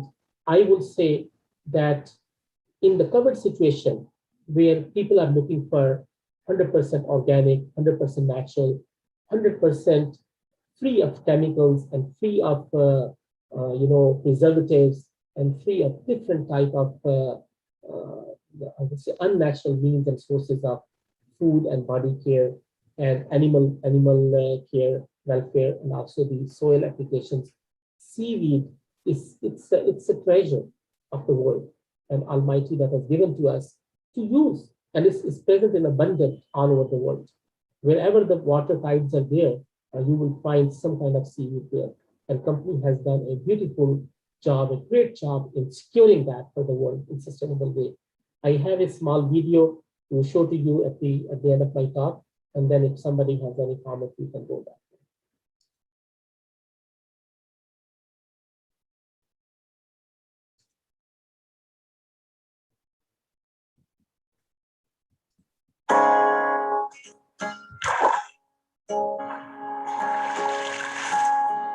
Some hands have held the world together. Some hands have fought in wars forever. Tell me, what shall I do with these hands of mine? I saw seaweed all my life, from the time that I was a little boy and my father using it as an ingredient in growing his crops. It produces almost magic. My father has had a passion for seaweed his whole life. In 1981, I remember coming home from university and my mother said to me, by the way, you don't have a bedroom here anymore. Father's taken it over. He started this company called Acadian Sea Plants. He said to me, do you want to see what we can build together? Do you want to see what we can create?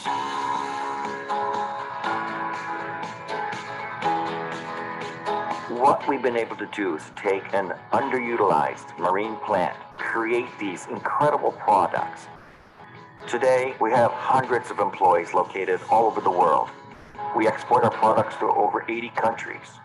We invested in technology, and we saw that we could show how these products could help grow crops, help improve the health of animals, and help humans in terms of their food production.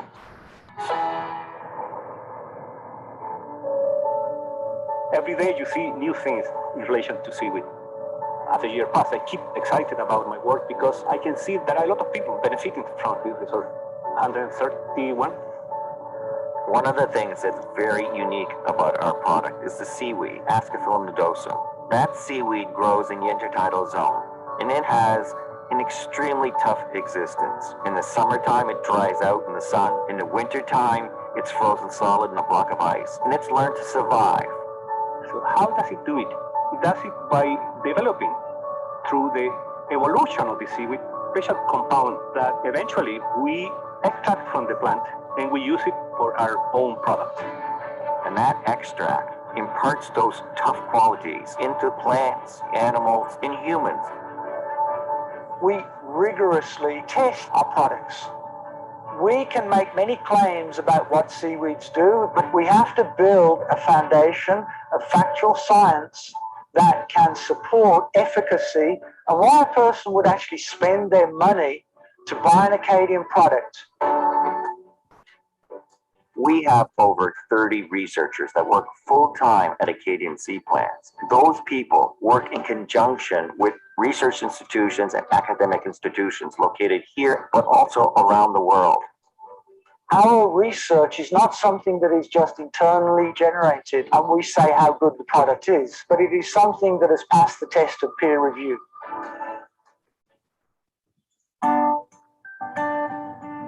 I knew I wanted to be a marine biologist when I was 6 years old. I've always loved seaweed. My PhD thesis was growing seaweeds on land.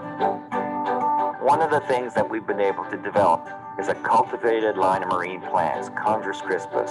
There's nobody else doing this in the world, so we have to develop everything from scratch. All of the seaweed that you see out on this farm right now, it all started 18 months ago as a tiny little piece about the size of your thumbnail.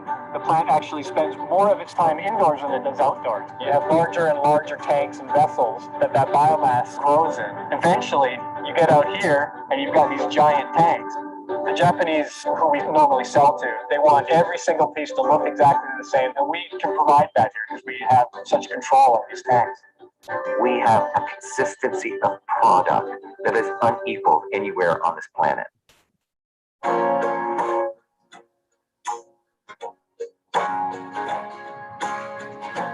I see a whole bunch more tanks being built out there one day. This place is going to be huge.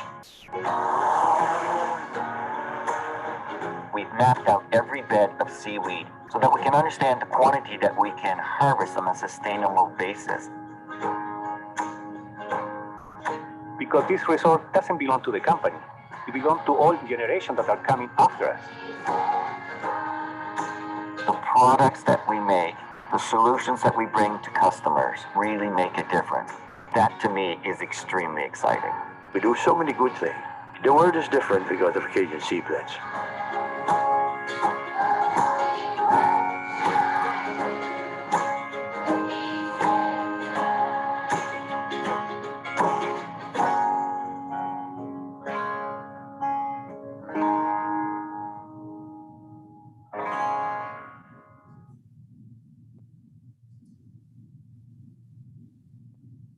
Okay, and that was my talk and also the video.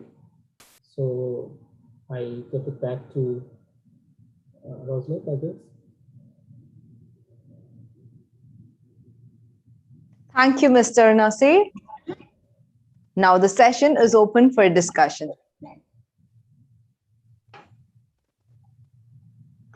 We have a question from Suman Sundar. What were the challenges you faced while trading seaweed-based products, as it has various other alternatives in the current market?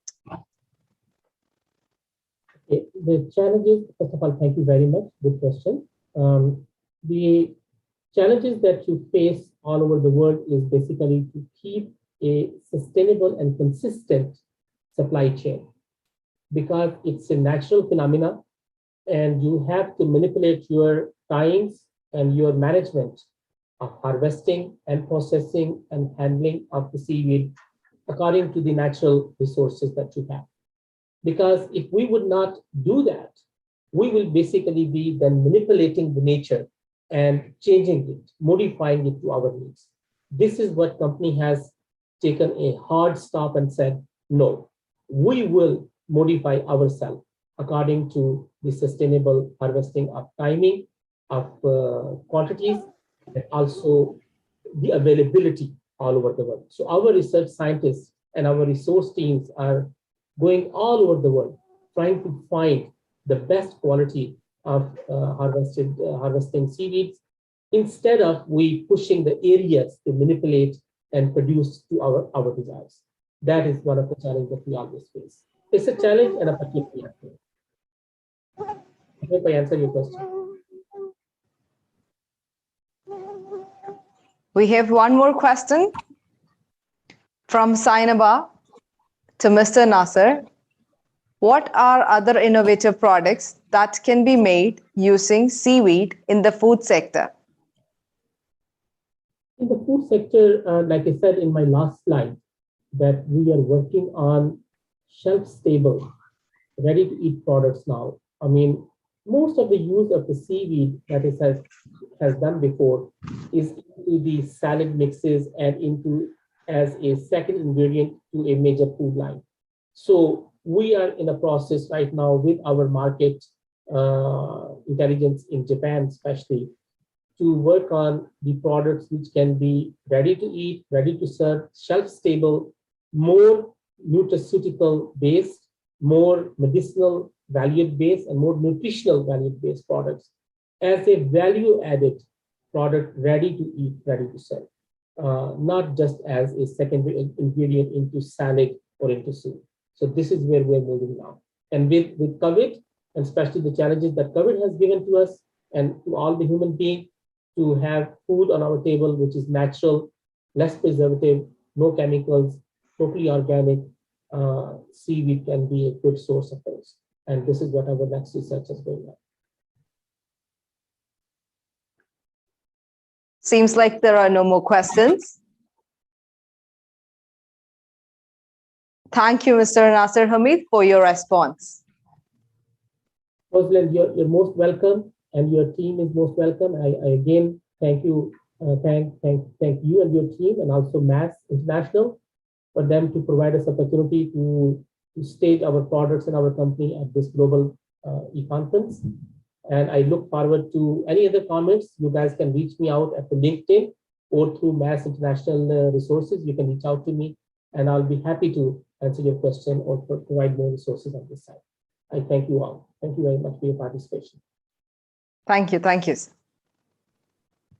Now it's time to have a session break.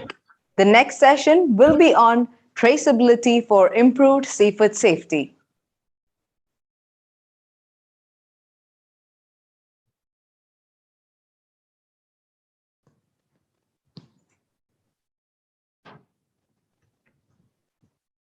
Their livelihoods for thousands of years. As technology has advanced, we've become capable of fishing more intensively. So looking after the oceans and the resources they provide is more important now than ever before. If the oceans are to be healthy, productive, and full of fish in the future, we have to fish sustainably. Sustainable fishing reduces environmental impacts, leaves more fish in the sea, and harms fewer marine animals. Sustainable fisheries have good management practices. The Marine Stewardship Council standard allows fisheries to show that they are well managed and that they fish in a sustainable way. The MSC standard is open to all fisheries that would like to be recognized as sustainable. To be certified as sustainable, a fishery must be able to meet all three principles of the MSC standard. The fishery must leave enough fish in the sea so that stocks can reproduce and fishing can go on forever. Fishing operations need to be managed so that the wider marine environment, other plants, animals, and habitat can flourish and support life. The fishery must have good management in place. The MSC uses its blue eco-label to identify seafood that has come from sustainable fisheries certified to its standard. The eco-label is already displayed on tens of thousands of products in over 100 countries around the world. Consumers who want to play their part in maintaining and improving the health of the oceans can look for and choose seafood with a distinctive blue MSC eco-label. It is vital that we safeguard the ocean's resources and protect people's livelihoods for the future. To do this, we need to work together.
People have relied on the oceans as a source of food and for their livelihoods for thousands of years. As technology has advanced, we have become capable of fishing more intensively. So looking after the oceans and the resources they provide is more important now than ever before. If the oceans are to be healthy, productive, and full of fish in the future, we have to fish sustainably. Sustainable fishing reduces environmental impacts, leaves more fish in the sea, and harms fewer marine animals. Sustainable fisheries have good management practices. The Marine Stewardship Council standard allows fisheries to show that they are well managed and that they fish in a sustainable way. The MSC standard is open to all fisheries that would like to be recognized as sustainable. To be certified as sustainable, a fishery must be able to meet all three principles of the MSC standard. The fishery must leave enough fish in the sea so that stocks can reproduce and fishing can go on forever. Fishing operations need to be managed so that the wider marine environment, other plants, animals, and habitat can flourish and support life. The fishery must have good management in place. The MSC uses its blue eco label to identify seafood that has come from sustainable fisheries certified to its standard. The eco label is already displayed on tens of thousands of products in over 100 countries around the world. Consumers who want to play their part in maintaining and improving the health of the oceans can look for and choose seafood with a distinctive blue MSC eco label. It is vital that we safeguard the ocean's resources and protect people's livelihoods for the future. To do this, we need to work together.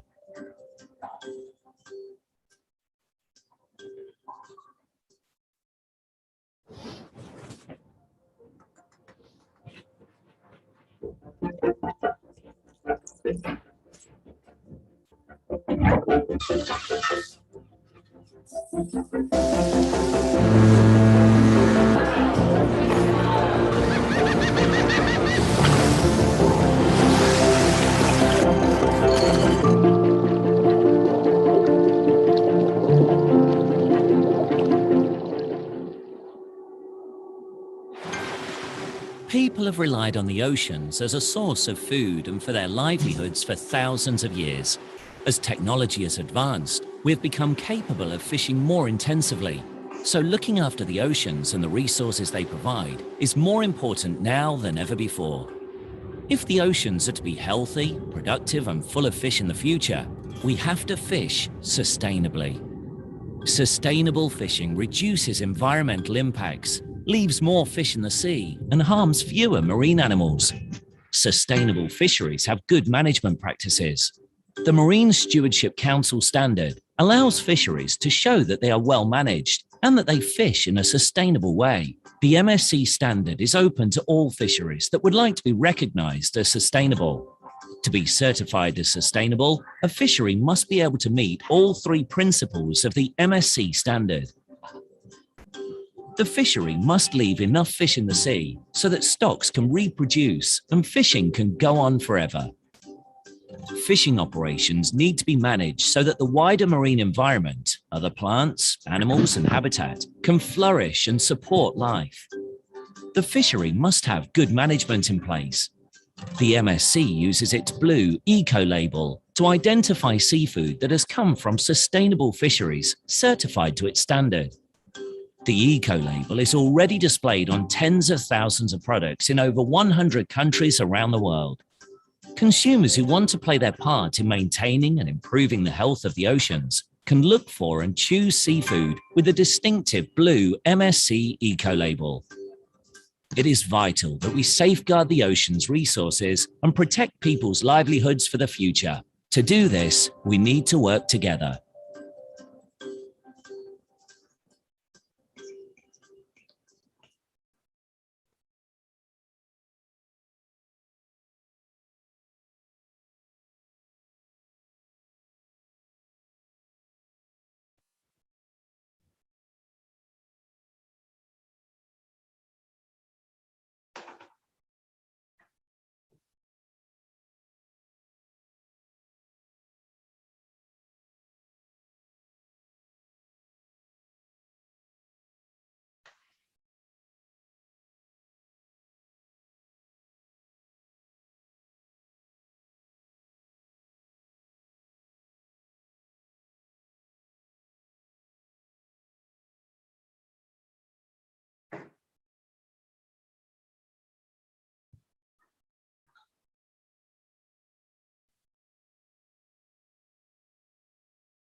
Sorry for the delay. I'm back. Had a little computer problem here. Can you hear me? Yes, yes. I apologize. I have a government computer. It has very strict, and there was a question asking me, it was completely blocked by the screen, asking me yes or no.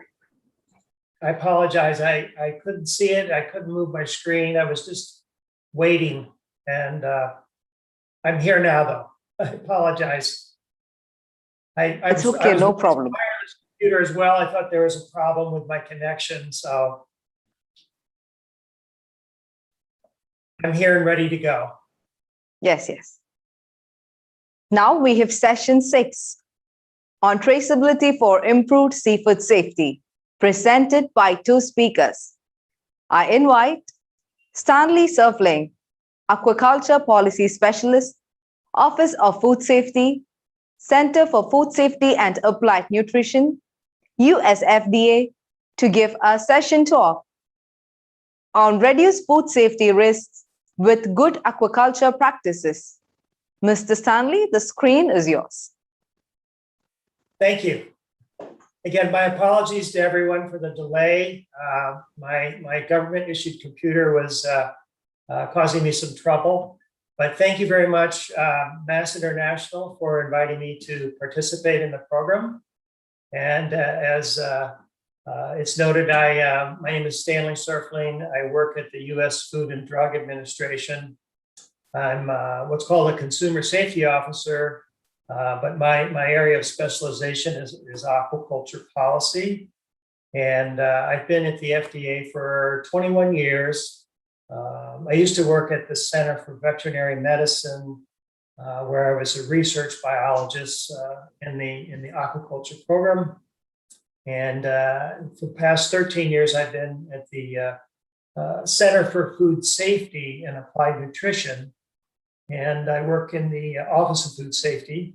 We're located in College Park, Maryland, which is just about 10 miles to the north of downtown Washington, D.C. We're also right next to the University of Maryland, and we do a lot of work with the University of Maryland and their scientists there. Prior to working at the FDA, I was involved in aquaculture research at the University of Maryland, and then I was also involved in the private sector on the West Coast in California prior to that. So I've been in the aquaculture and seafood business for more than 40 years. So I would like to begin my presentation here. I'll share my screen.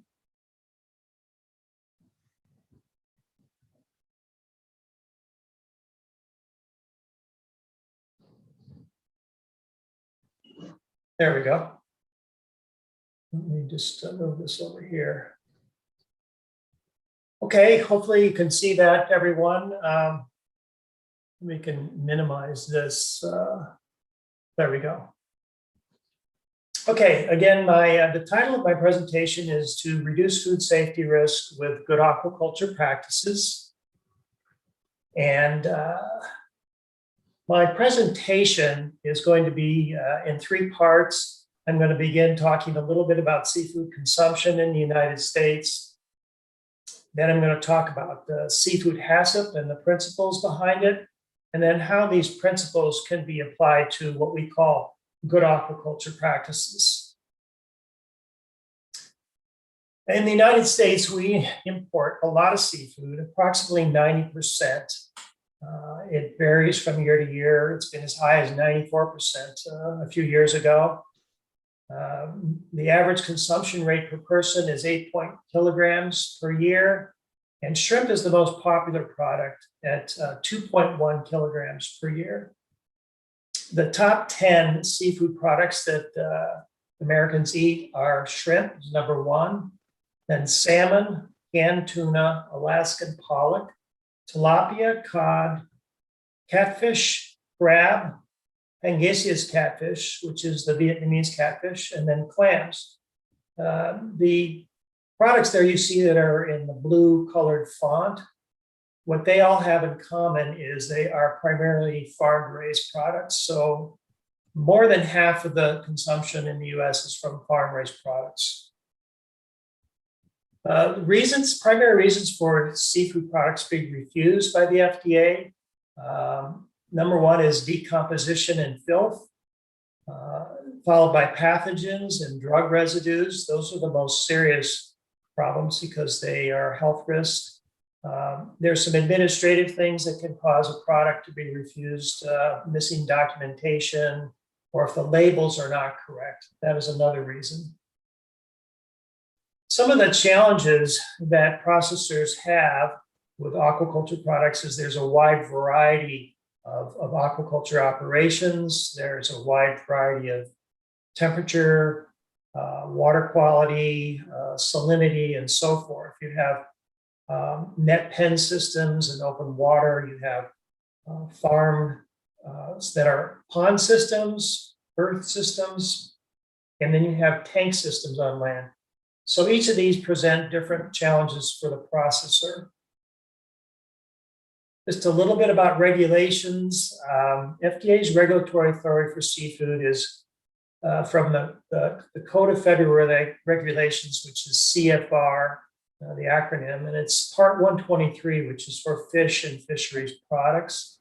There's a long list of subcategories, but I'm just going to talk about or mention these three here, and that is that every processor shall conduct or have conducted for it a hazard analysis. Every processor shall have a written HACCP plan and have implemented that plan. And all processors, both foreign and domestic, should have the same requirements under FDA regulations. There's a link at the bottom here in blue that you can go to and you can read in more detail about it. That's on the FDA website. So what is seafood HACCP? Well, first, HACCP, it stands for Hazard Analysis Critical Control Point. And the concepts for HACCP and how it began actually goes back to the 1960s when the United States was putting astronauts into space, sending them to the moon and back. And of course, they had to have food along on those trips, and they were concerned about food illness. So they developed these concepts of making sure that the food the astronauts were taking would not make them sick. HACCP is widely known around the world. There's a training program. There's a picture here of a curriculum guide, the blue cover, that is taught by, not by the FDA, but by an association of food and drug officials. It's called AFDO. And they teach this program to hundreds of people, thousands of people every year. There's a cost involved in it, and part of it is done online. They use this FDA Fish and Fisheries Products Hazards Guide. It's now available online. The cover here, this tan-colored cover, is from the 4th edition, which was last printed in April of 2011. Now the 5th edition is only online, and you can go to this link below here in blue, and you can get the 5th edition. You can download the entire document, which is about 500 pages, or you can download individual chapters. So we'll talk here just very briefly about the principles of HACCP. Many of you are probably familiar with these. There's 7 of them. The first one being that you conduct a hazard analysis, then you determine critical control points, you establish critical limits, you monitor the procedures going on, then you have a corrective action if you need to correct any actions from a critical limit that's been extended outside of what the limit is. You verify procedures, and then there's, of course, record keeping and documentation. These are the 7 principles.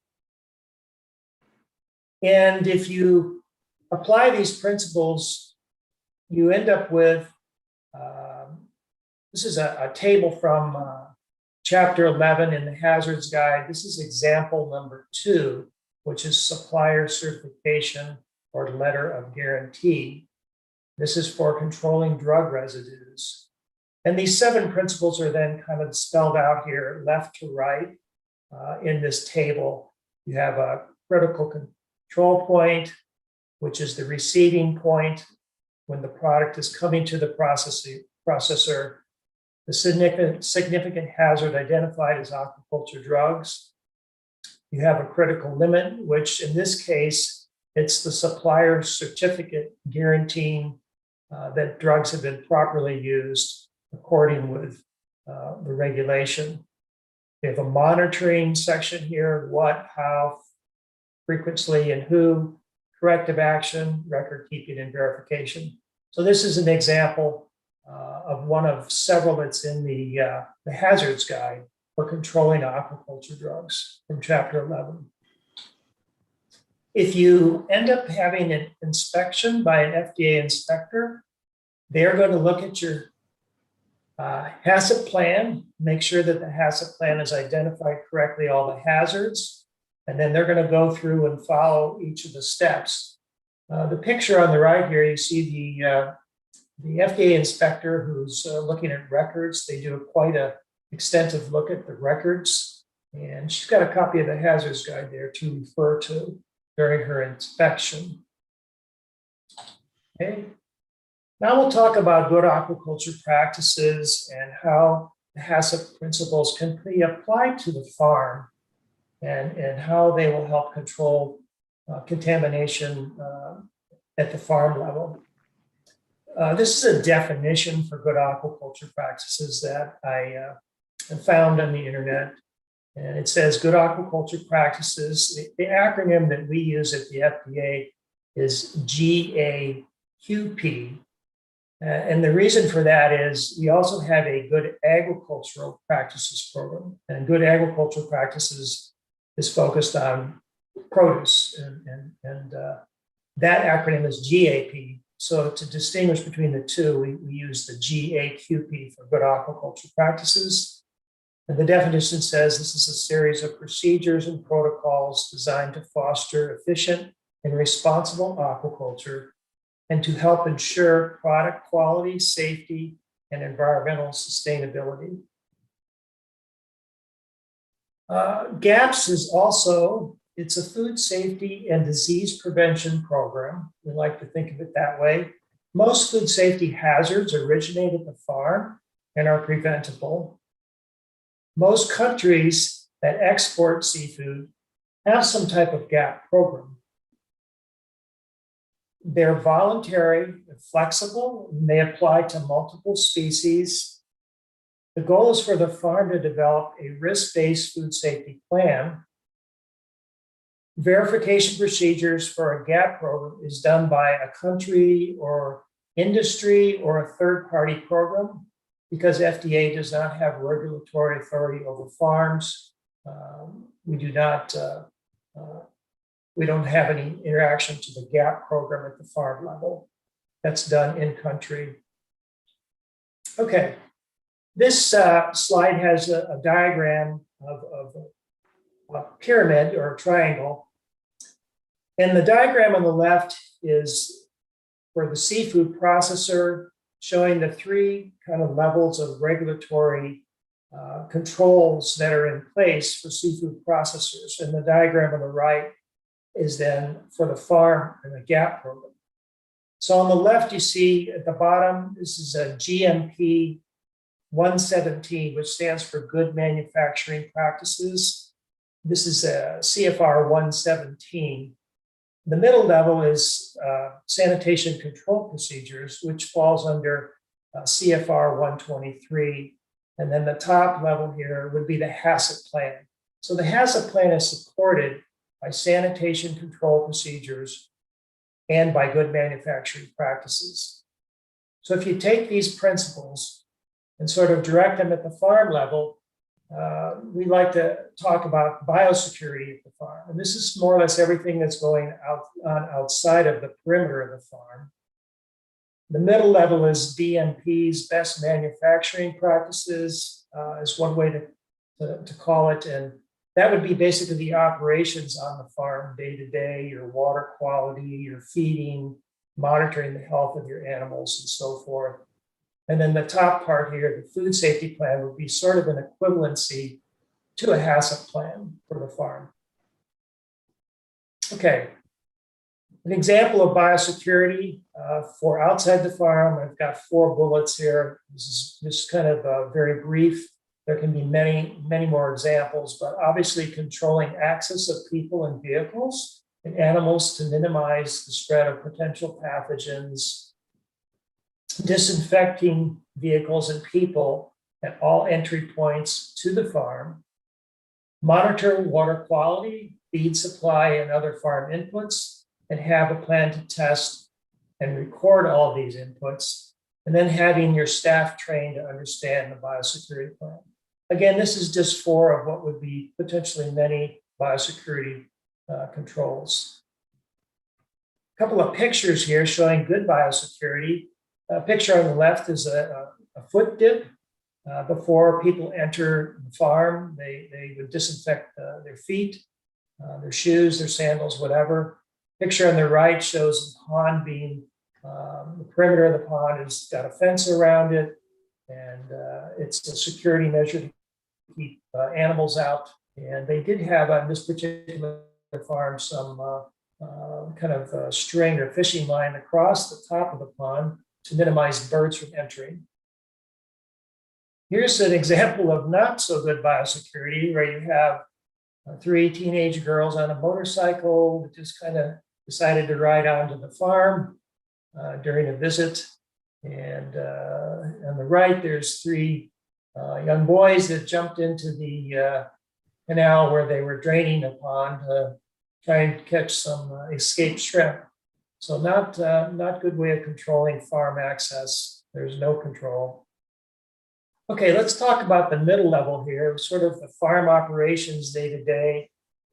Refer to it as best management practices, where you have a sanitation plan for all farm items, including people, equipment, tools, vehicles, water, and ice. You routinely monitor the on-site farm environment for potential problems with pathogens, water quality. You routinely monitor farm animals. You look for early warning signs, indicators of potential disease, and you record all the findings. And then you prepare a disease contingency plan in case you have a problem in writing, and how the farm staff will manage it.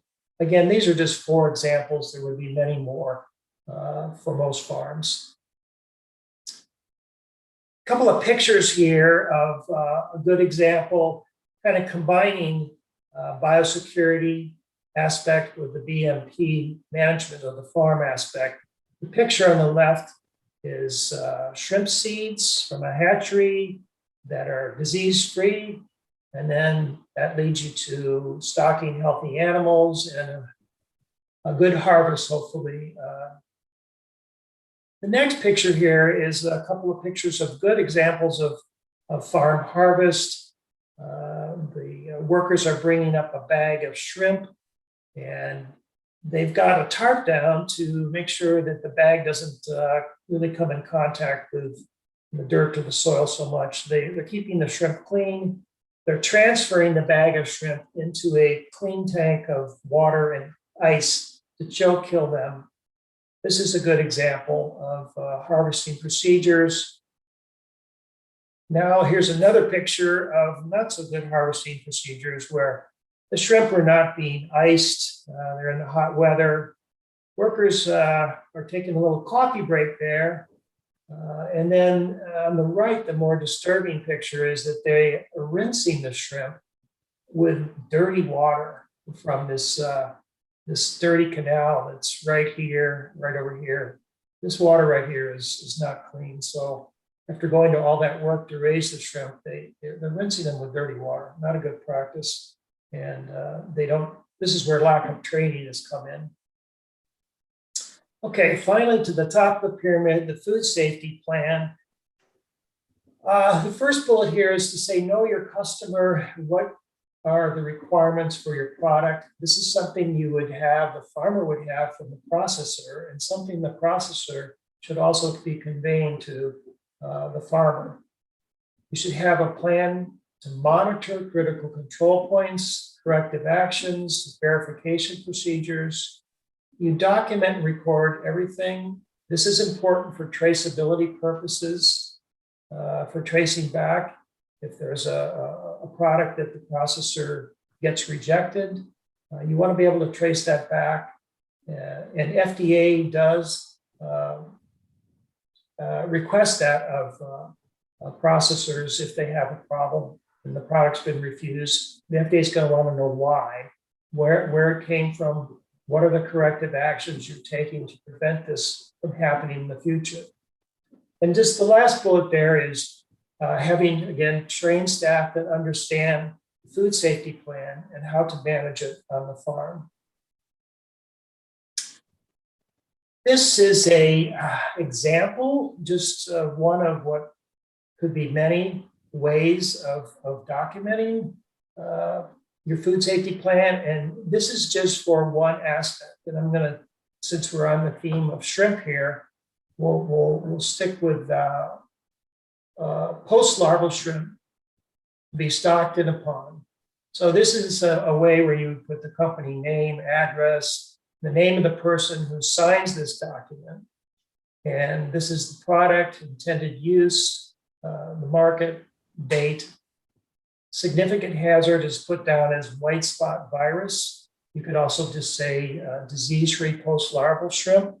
The critical control point is the delivery of the shrimp to the farm. The parameters and values is a supplier certificate for disease-free post-larvae. It could also be that the farm goes to the hatchery if the hatchery is close by and they examine the hatchery operation, for example. It's another way. But most of the time, it would be a certificate that the post-larvae are disease-free. The monitoring process would be the certificate from the supplier, collecting the certificate and verify before the shrimp enter the farm. And who's it done by? The farm staff person that's been trained and understands this. A corrective action for this would be to refuse the post-larvae, not accompanied by a disease-free certificate. Record, the post-larval supplier certificate with testing results would be recorded. And who does this? Farm manager reviews the health certificate before the post-larvae are put into the nursery or enter the farm grounds. Another example, it could be a checklist, just a page with a checklist that's followed. The idea is to have a plan to document everything that you do. Okay, this is my next to last slide. Again, think food safety. We have determined that most of the problems that we see that come in with seafood, farm-raised seafood, actually they begin at the farm. There's very few problems that are causing products to be refused from a processor failure. And often that's because of the training and the controls that are put in place through HACCP are very strong.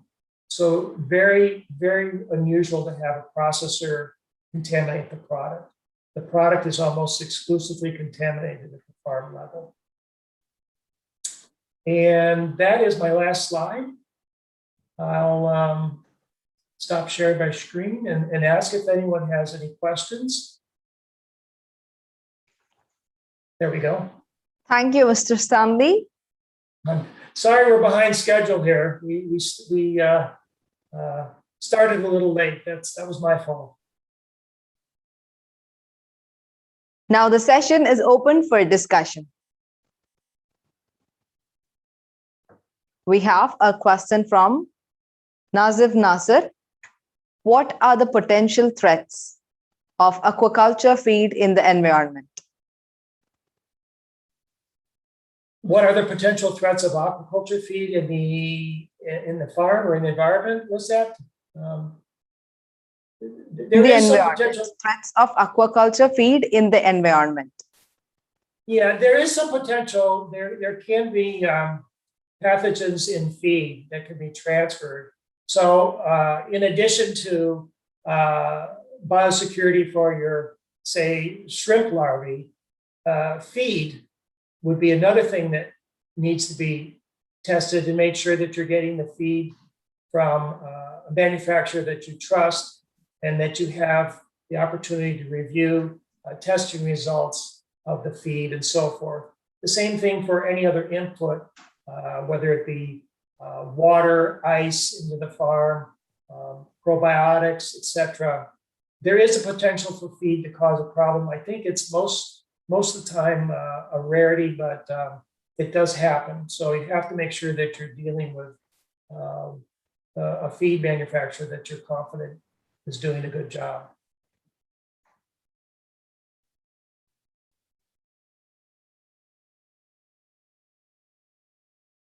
Seems like there are no more questions. Thank you, Mr. Stanley, for your response.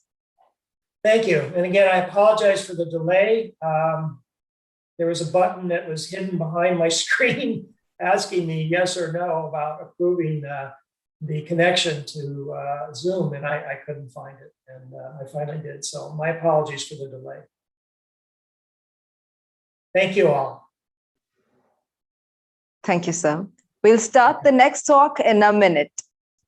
Next, I invite Marcelo Hidalgo, founder and director, Seafood Matter, Director of Sustainability at FIA PNG, Fishery and Aquaculture Advisor, Netherlands, to give a session talk on marine ingredients for feed in aquaculture, an analysis of certifications and sustainable sourcing. Mr. Marcelo, handing over to you. Thank you very much. Good morning, good afternoon, and good evening, wherever you are located. I am currently, for some business reason, in Ecuador, so it's warm and sunny today, and it's a pleasure to be here. Thank you so much to MAS International for this invitation and opportunity to share these outcomes that are based in a study we carried out in Australia fishery last year. I will try to summarize in my presentation I think in 20-25 minutes what I already did at the University of Zaragoza in Spain. This was part of 2 days workshop, but I will try to make it in 25 minutes. As background, I have been working in the seafood industry, especially in tuna and shrimp, for more than 22 years, working globally in auditing, assessment, evaluation, implementation of traceability tools in more than 60 countries. I am going to share my screen to start with my presentation.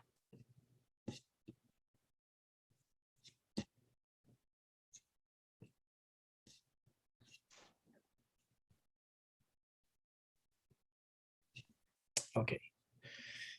This is an analysis where I am pointing out 3 basic key elements in marine ingredients and making a call to the aquaculture sector after the claiming that aquaculture is the solution for the food security in the world.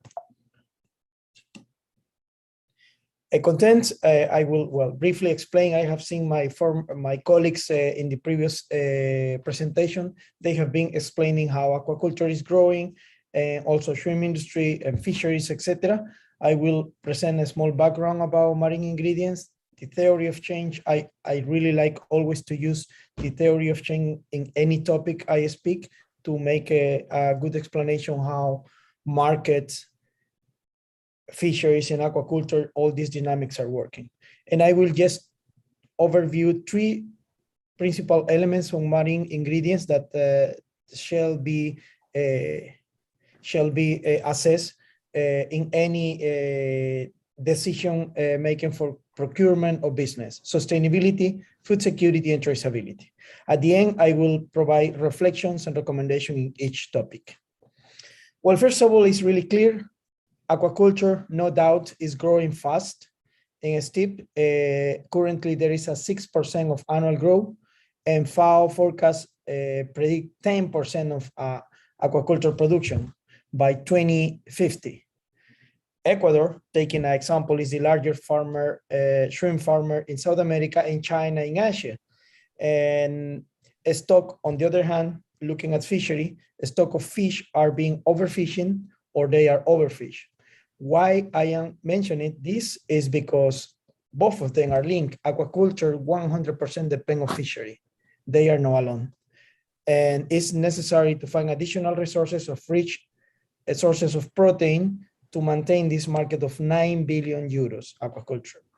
Alternative ingredients may be, with a similar nutrition, may be a solution for that. And of course, there is a light at the end of the tunnel, and we can produce in a sustainable manner. Industry, especially aquaculture, more and more has been attacked by media, specifically because of the environmental impact and social impacts. We have to recognize that there is a very close relationship and synergy between fisheries and aquaculture, because aquaculture industry will not exist without feed, without marine ingredients, and these are coming from fishery mainly. IFO, the International Fish Meal and Fish Oil Organization, reported during the first 8 months this year, were the higher the year-on-year in fish meal and fish oil production from 6.5 in fish meal and a fish oil production of 12. Of course, there is a 70% source of byproduct coming for processing for tuna trimmings, salmon trimmings, shrimp trimmings, etc. However, certain aquaculture sectors like Seriola in Covia in Japan, yellowtail or salmon in Norway, in Canada, need fresh protein, no salt products, no trimmings. So they depend a lot from pelagic fishing. A small pelagic fish coming from Ecuador, Peru waters, Sardis or Morocco or Mauritanian waters, where they have a big stock of pelagic fish because this type of aquaculture needed. Why is so neat is because marine ingredients include essential proteins, fat, and vitamins to this fast growth of these systems internally in aquaculture. So this is just to prepare a background to start in going deeper in my presentation. The theory of change, I will try to keep it simple. You can see in the right side of your screen, there are on red on top pressure developed by NGOs and right down pressure by consumers and retailers. NGOs like Environmental Justice Foundation, WWF, Greenpeace are pushing and criticizing the impact of fisheries in aquaculture. And they push only the retailers. And you can see the retailers are the first one after the red arrow. And retailers have to take a decision. If all these NGOs are pushing me, I will create my sourcing policy. Then I will transfer the pressure to processors in India, in Europe, or in Asia. Everybody needs to comply with retailers' policy to be able to access to this market.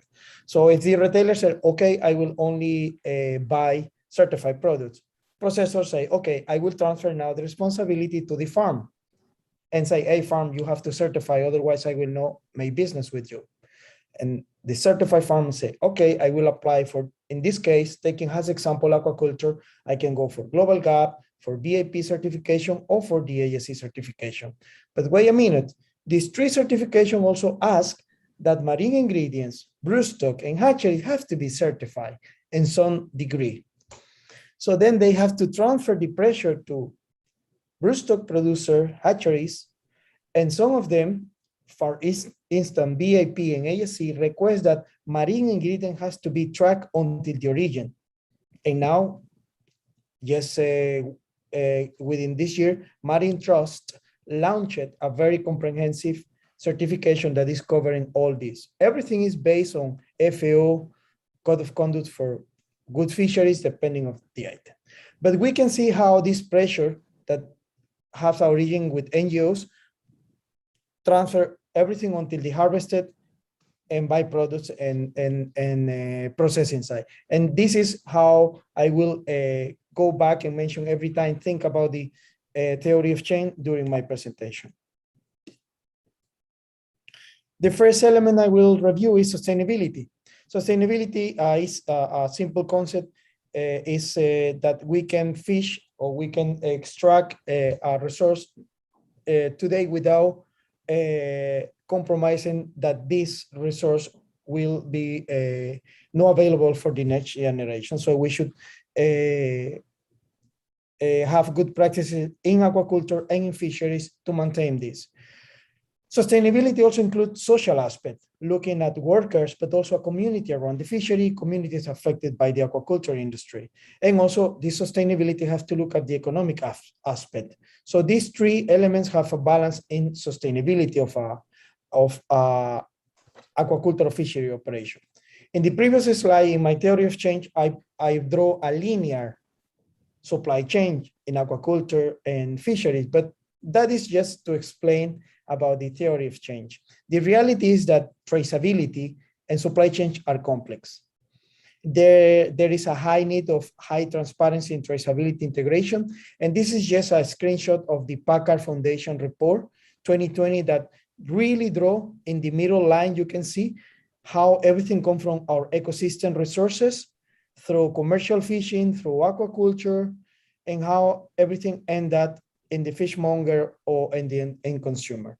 I share this with you because I know all the presentation will be shared with all the attendants, but this is just a way to explain that the complexity is high and every member shall have a high level of traceability and transparency. Focusing a little bit more in my topic, traceability and sustainability of marine ingredients. If you remember the theory of chain, the last pressure is in feed ingredients, is the feed producer. They have a huge challenge. I would say it's more complex than an aquaculture farm and a fishery, because a feed producer has to verify that every single feed ingredients, besides hazard, food safety, nutritional profile, organic origin, etc., have to verify sustainability, traceability, now impact in social security in communities, social accountability for every single item to put in a small pellet. Why? Because the market, remember, the market is the one asking to have a comprehensive approach to ensure that the entire supply chain is minimizing the impact in the ecosystem in our resources. Element for marine ingredients, well,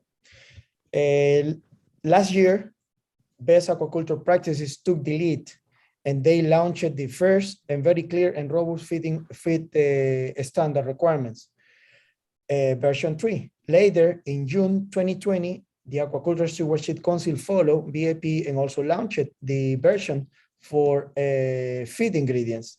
Both of them have many things in common, and they are using market tools, theory exchange elements, science behind, and industry practices to develop this, to try to demonstrate that as a feed producer and marine ingredients buyer, you are complying with environmental, social, and community requirements. A code of conduct has to be in place.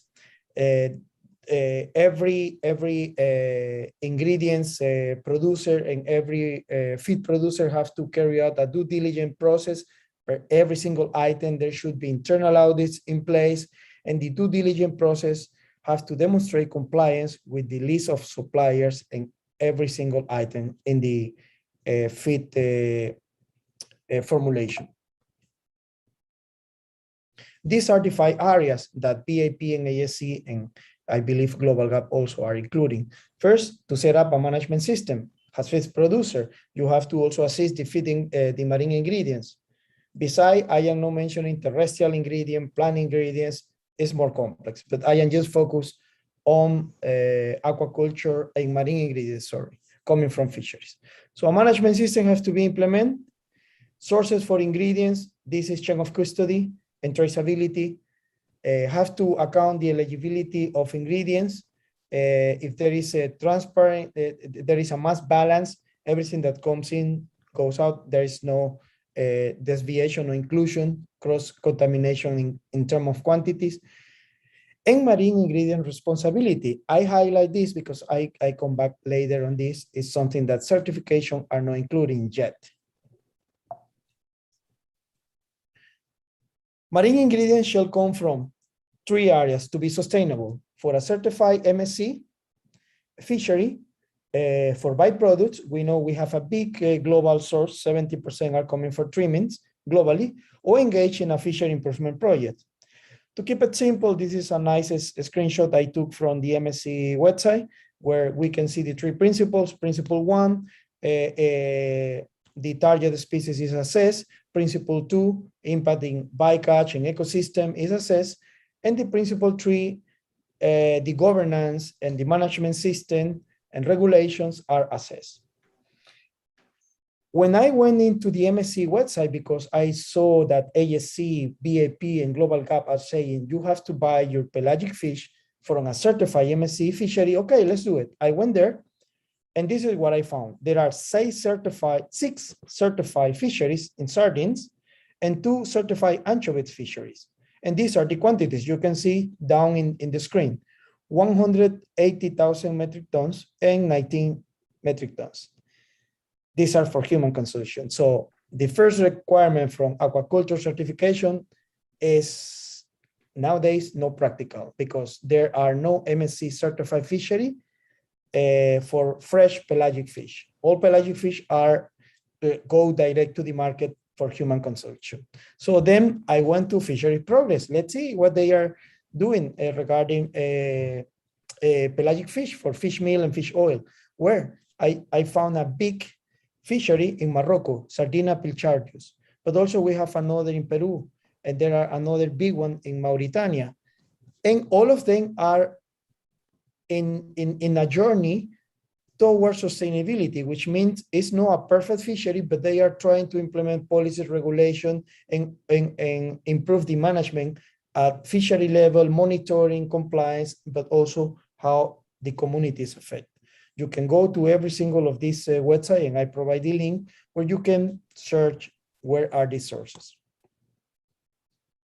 After that, I said, well, let's say if the marine ingredients are restricted, because talking to some key players, feed producers globally, everybody told me there are no numbers. There is no a mass balance between, okay, aquaculture is growing 6% every year. Do we have enough marine ingredients to feed this huge industry growing 6%?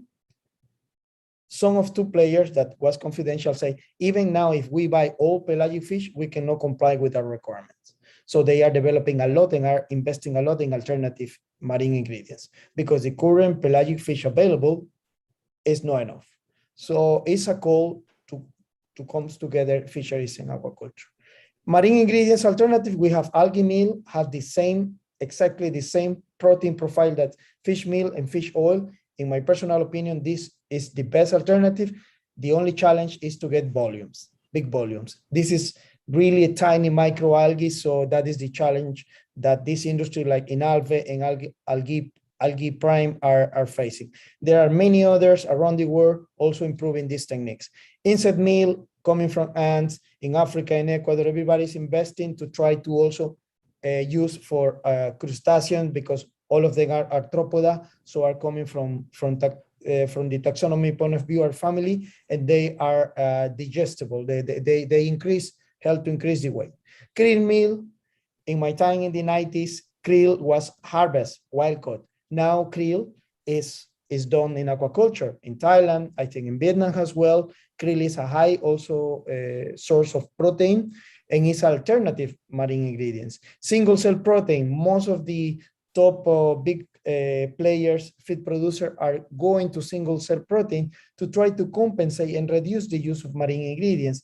Everybody start to realize aquaculture can collapse if we don't review and assess this mass balance. Several factors have to be considered: volumes available, talk to FAO, protein content and digestibility. It's not like everything we can create. The fishes and crustaceans are going to eat and grow. We need some R&D, research and development for that. Capacity to contribute to the reduction of FCR. As farm manager, I have to concern about how to manage my farm in a better way. Not only is feed, but also I don't know to use automatic feeders, this eco receptor to optimize the use of my feed and reduce the feed conversion rate. In that way, I will reduce also my impact and pressure in the feed producer. And look at food security. That is the next element. I took this from Biomar because it's very easy to understand. If you see the graph from the left side, we can see that in the 90s, there was a huge consumption of fish meal and fish oil, light blue and dark blue. And you can see them around 2020, before 2020, the big reduction of fish meal and fish oil, but they increased a lot the use of plain dry matter. And now, and this is what I want to share with you, they are investing a lot in single cell protein coming from raw materials. So they are reducing and they are proposing themselves to minimize almost less than 10% use of fish oil as well, and increase single cell protein raw material because of marine ingredients scarcity that is coming probably in few years. So this is the status about this sustainability or reflection. We shall prevent overfishing and minimize incidental impacts, takes into account social and economic impacts, source from countries that have a fishery management plan or are fit, so we can ensure that there is still marine ingredient for next generation in the aquaculture sector. Increase investment in science and technology to optimize processes. And this is a call for aquaculture partnership across the entire value chain. Doesn't matter the species, from feed companies to farmers, from fisheries to retailers. We need to work, I think, stronger. And I just heard last week, the round table of marine ingredients was created. It's a good timing, but something that concerns is that they are calling to fish the mesopelagic fish. So I would disagree to increase fishing in the upper level of the food supply chains in the ocean when there are no small pelagic fish anymore. So that now they are proposing go to the upper level. I think I would disagree in that proposal. Second element, food security, is to have enough food for our people, local communities, especially artisanal fishermen and their families. And this is something that certification not always apply requirements. If you look at aquaculture certification, they don't have any requirement yet for food security. And I will share with you just a study where we can see how traceability is so important to not only look after food safety, quality, and mass balance topics, but also about food security, how it's affected. It's the West African community, is a Greenpeace report released this year. Also, the link is here and you can go in deeper. The EU is the major market for the West African fish meal and fish oil, particularly for the fish oil. The majority of this production source, most go to EU import, is coming from Mauritania, but also Senegal is affected. And 18% of this is exported to the EU. And well, is dedicated for aquaculture, agriculture, dietary supplements, cosmetic, and pet care. In the report, we can see this beautiful graph where we can easily see how the raw material, the marine and pelagic fish go from Mauritania and Senegal waters into Norway, Denmark, Netherlands, and Poland markets for growing different fishes in aquaculture. And also the traceability also allowed Greenpeace to detect where was sold this fish that used this fish meal and fish oil. Communities affected are from Gambia and Senegal. Between 50 and 70% local people depends on this small pelagic fish for feed, for income, for selling locally, dry, salty. And what happens if we are removing that? Well, these people will become vulnerable. They will start to migrate. They will start to get any job, cross the Mediterranean Sea, and just increase the volume of refugees, I would say. So it's something, it's a global impact when we don't have a well fishery management plan in place. And that is also the reason why if you are a buyer, you should support the Fishery Improvement Project and the Marine Stewardship Council products to increase this investment. So this is one of the pages in this report in Greenpeace, where the assessors took products from different supermarkets from Spain, UK, France, Germany. Because traceability nowadays is quite high in both fisheries and aquaculture, they detect from which farm was coming from, and even the farm from which feed producer was buying, and if this feed producer was buying from fish meal and fish oil coming from these countries in Africa. You can see on top of the screen. And well, these are the results. All of them are buying. I know there is a feed in place, so they are moving towards a certification, and under this FIP, Fishery Improvement Project, this fishery is trying to be improved. The missing piece is the impact in the community that goes beyond the FIP. Food security NGOs are reaching media to inform much more about the situation and the impact in local communities. Farmers and feed producers have a high influence in decision-making to seek and find alternative marine ingredients.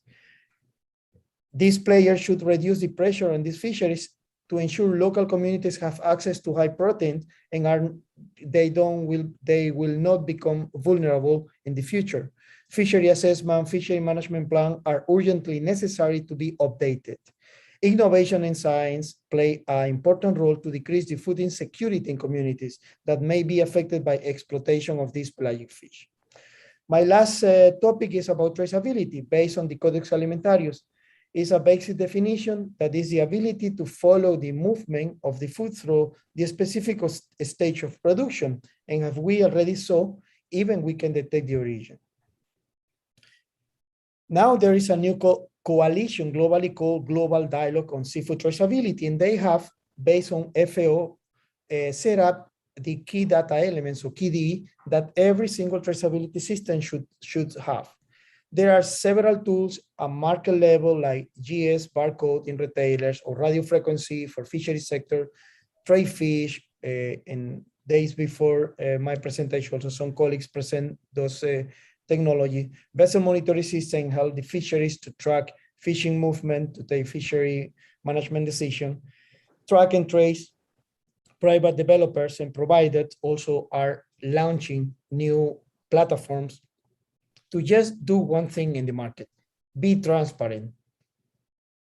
Increase traceability, attract retailers, Europeans, Canadians, US. If you have a very clear traceability platform that can share data in almost real time, you will pull to you the best retailers. I think that is nowadays the main message. So the GDST, or Global Dialogue on Seafood Traceability, requests at least for aquaculture to have at least 26 KDE, and for fisheries at least 43 KDEs. KDEs are elements necessary to demonstrate that you are controlling and you know the origin of marine ingredients, what the farm is doing, hatchery and broodstock.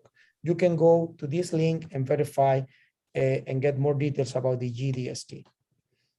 I will finalize to see how this aquaculture certification and fishery certification interact. All of them are members of the GDST. That is really good. They are working together, the agency, BAP, Global Gap, Marine Trust, MSC, and Fishery Progress, but the comprehensive part.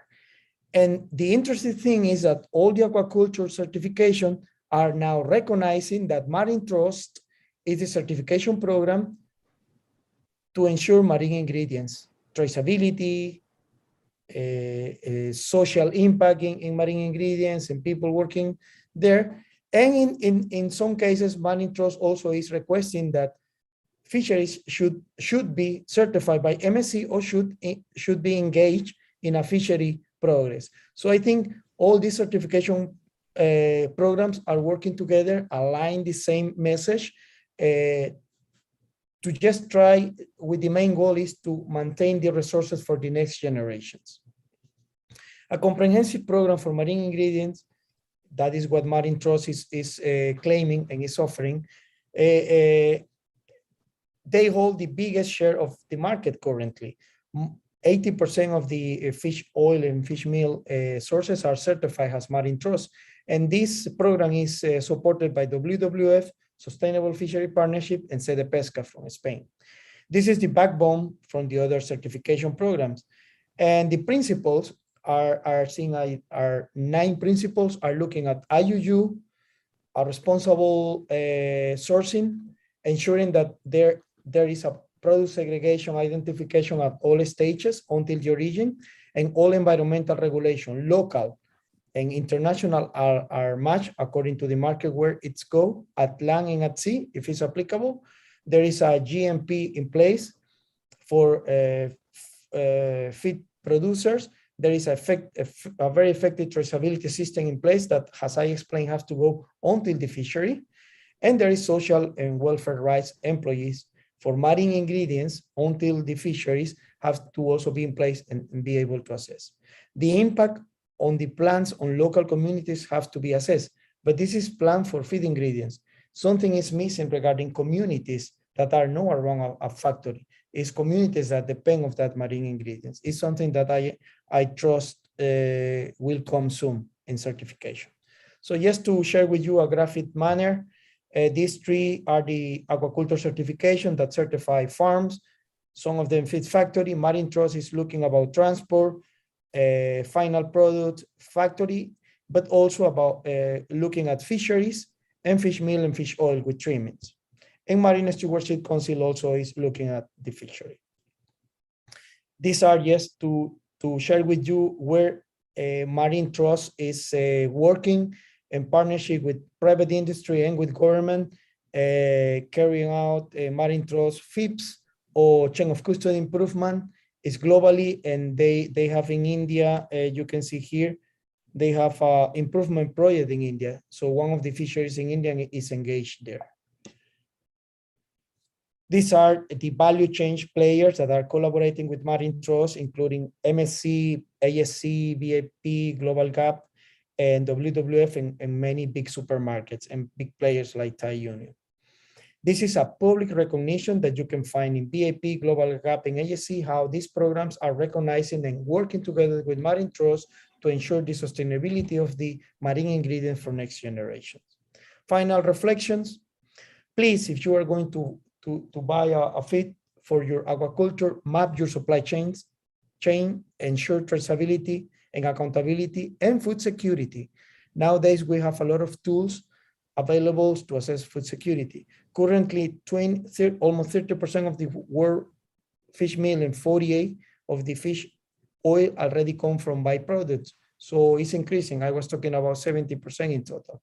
Carry out the risk analysis of your fish supplier and the capability to trace, because you can buy a cheap feed, but you are putting in risk your own operation, because probably in a few years you will not have any more feed from that feed supplier. Support feed producer buying certified feed to ensure the responsible management of fisheries and also protection of resources for next generation. And we cannot talk about sustainable aquaculture if we don't have a sustainable marine ingredient source. Aquaculture is growing, this growth highly depends on fishery management, and a closer cooperation is needed. And also another topic that I didn't want to go deep is please consider the CO at the moment to assess your supply chain and map it. Thank you very much.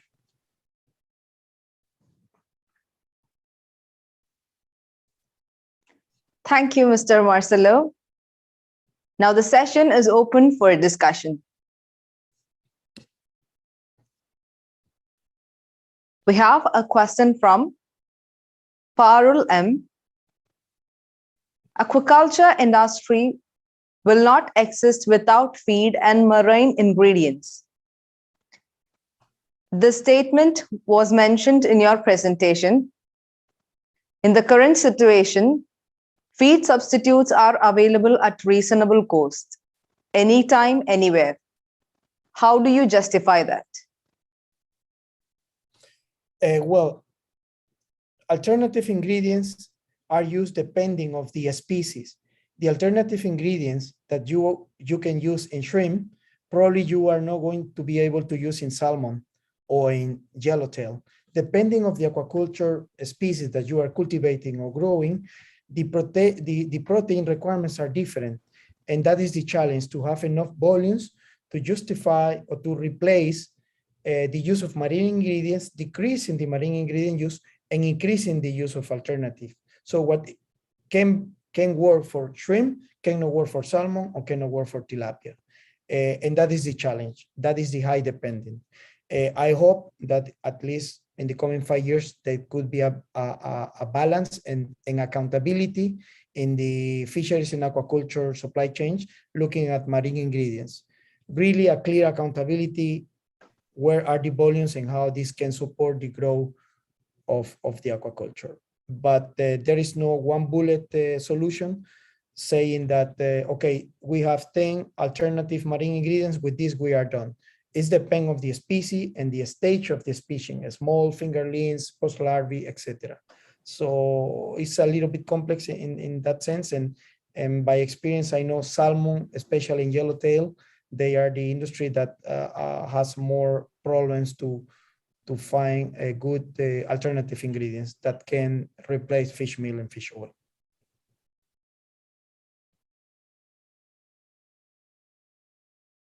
We have one more question by our speaker, Nasir Hameed. What is your idea on the fishery and aquaculture industry profitability and the need of decertification, which will come at a cost to the business? Yeah, well, starting for the statement that certifications are in the market because of probably lack of government compliance in any country.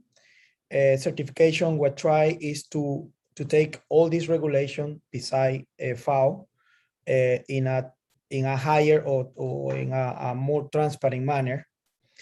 And retailers, and if you remember the graph about the theory of change, are putting pressure in the supply chain. Looking at in a business model, how much would be the profitability, that is case by case, and it's up to the players in the value chain to agree in a business model in how the profit can be shared. If you look at in this way, but from my experience nowadays, to hold a certification, to demonstrate compliance and to demonstrate that you are taking care of the operation aquaculture fishery is a market access requirement. If you are not certified, I would say you have a 99% chances of not be able to sell your products in Europe, Canada, US, probably South Africa or Australia in the top big retailers. Retailers more and more want to also transfer this pressure into the supply chain. And this is the opportunity where processors should sit together with retailers and talk about how to improve together and finance probably this improvement. In the beginning, I would say 15 years ago or 10 years ago, you can get easily 10, 15% premium if you were certified. But nowadays, I would say this is a market access requirement more than a premium price that you can get a nice and good business model from aquaculture or fisheries. I hope this can answer your question.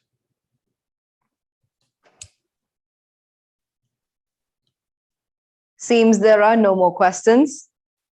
Thank you, Mr. Marcelo, for your response. Thank you. It was a pleasure to join you. We have now come to the finale of the 3-day virtual conference, Seafood eConnect 2021. Mars International, the organizer of the event, express heartfelt gratitude to Marine Stewardship Council, MSC, for their sponsorship and Infofish for being our media partner. We are thankful to all our conference associates, MSC, FAO, Infofish, USFDA, This Fish, Maril, Seafood Tip, Seafood Matter, Fish World Track, Certified Quality Foods, Acadian Sea Plants, SSNI, and MPEDA for their immense contribution as speakers. The overwhelming participation of 1,700 registered business visitors from over 100 countries is much appreciated. For those who missed the conference sessions, video links will be available in our social media platforms. And do subscribe to our YouTube channel. We honor the request of registered exhibitors to organize Seafood eConnect 2021 trade show offline. The dates will be announced later in the website. We look forward to associate with you all in Seafood eConnect 2022 and engage in your business promotion activities. Goodbye and good wishes from Mars International.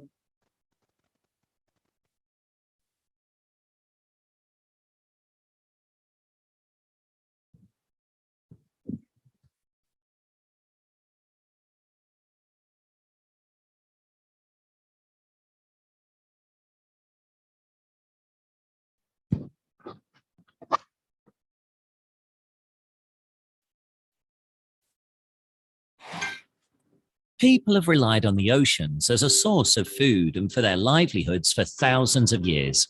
As technology has advanced, we have become capable of fishing more intensively. So looking after the oceans and the resources they provide is more important now than ever before. If the oceans are to be healthy, productive, and full of fish in the future, we have to fish sustainably. Sustainable fishing reduces environmental impacts, leaves more fish in the sea, and harms fewer marine animals. Sustainable fisheries have good management practices. The Marine Stewardship Council standard allows fisheries to show that they are well managed and that they fish in a sustainable way. The MSC standard is open to all fisheries that would like to be recognized as sustainable. To be certified as sustainable, a fishery must be able to meet all three principles of the MSC standard. The fishery must leave enough fish in the sea so that stocks can reproduce and fishing can go on forever. Fishing operations need to be managed so that the wider marine environment, other plants, animals, and habitat can flourish and support life. The fishery must have good management in place. The MSC uses its blue eco-label to identify seafood that has come from sustainable fisheries certified to its standard. The eco-label is already displayed on tens of thousands of products in over 100 countries around the world. Consumers who want to play their part in maintaining and improving the health of the oceans can look for and choose seafood with a distinctive blue MSC eco-label.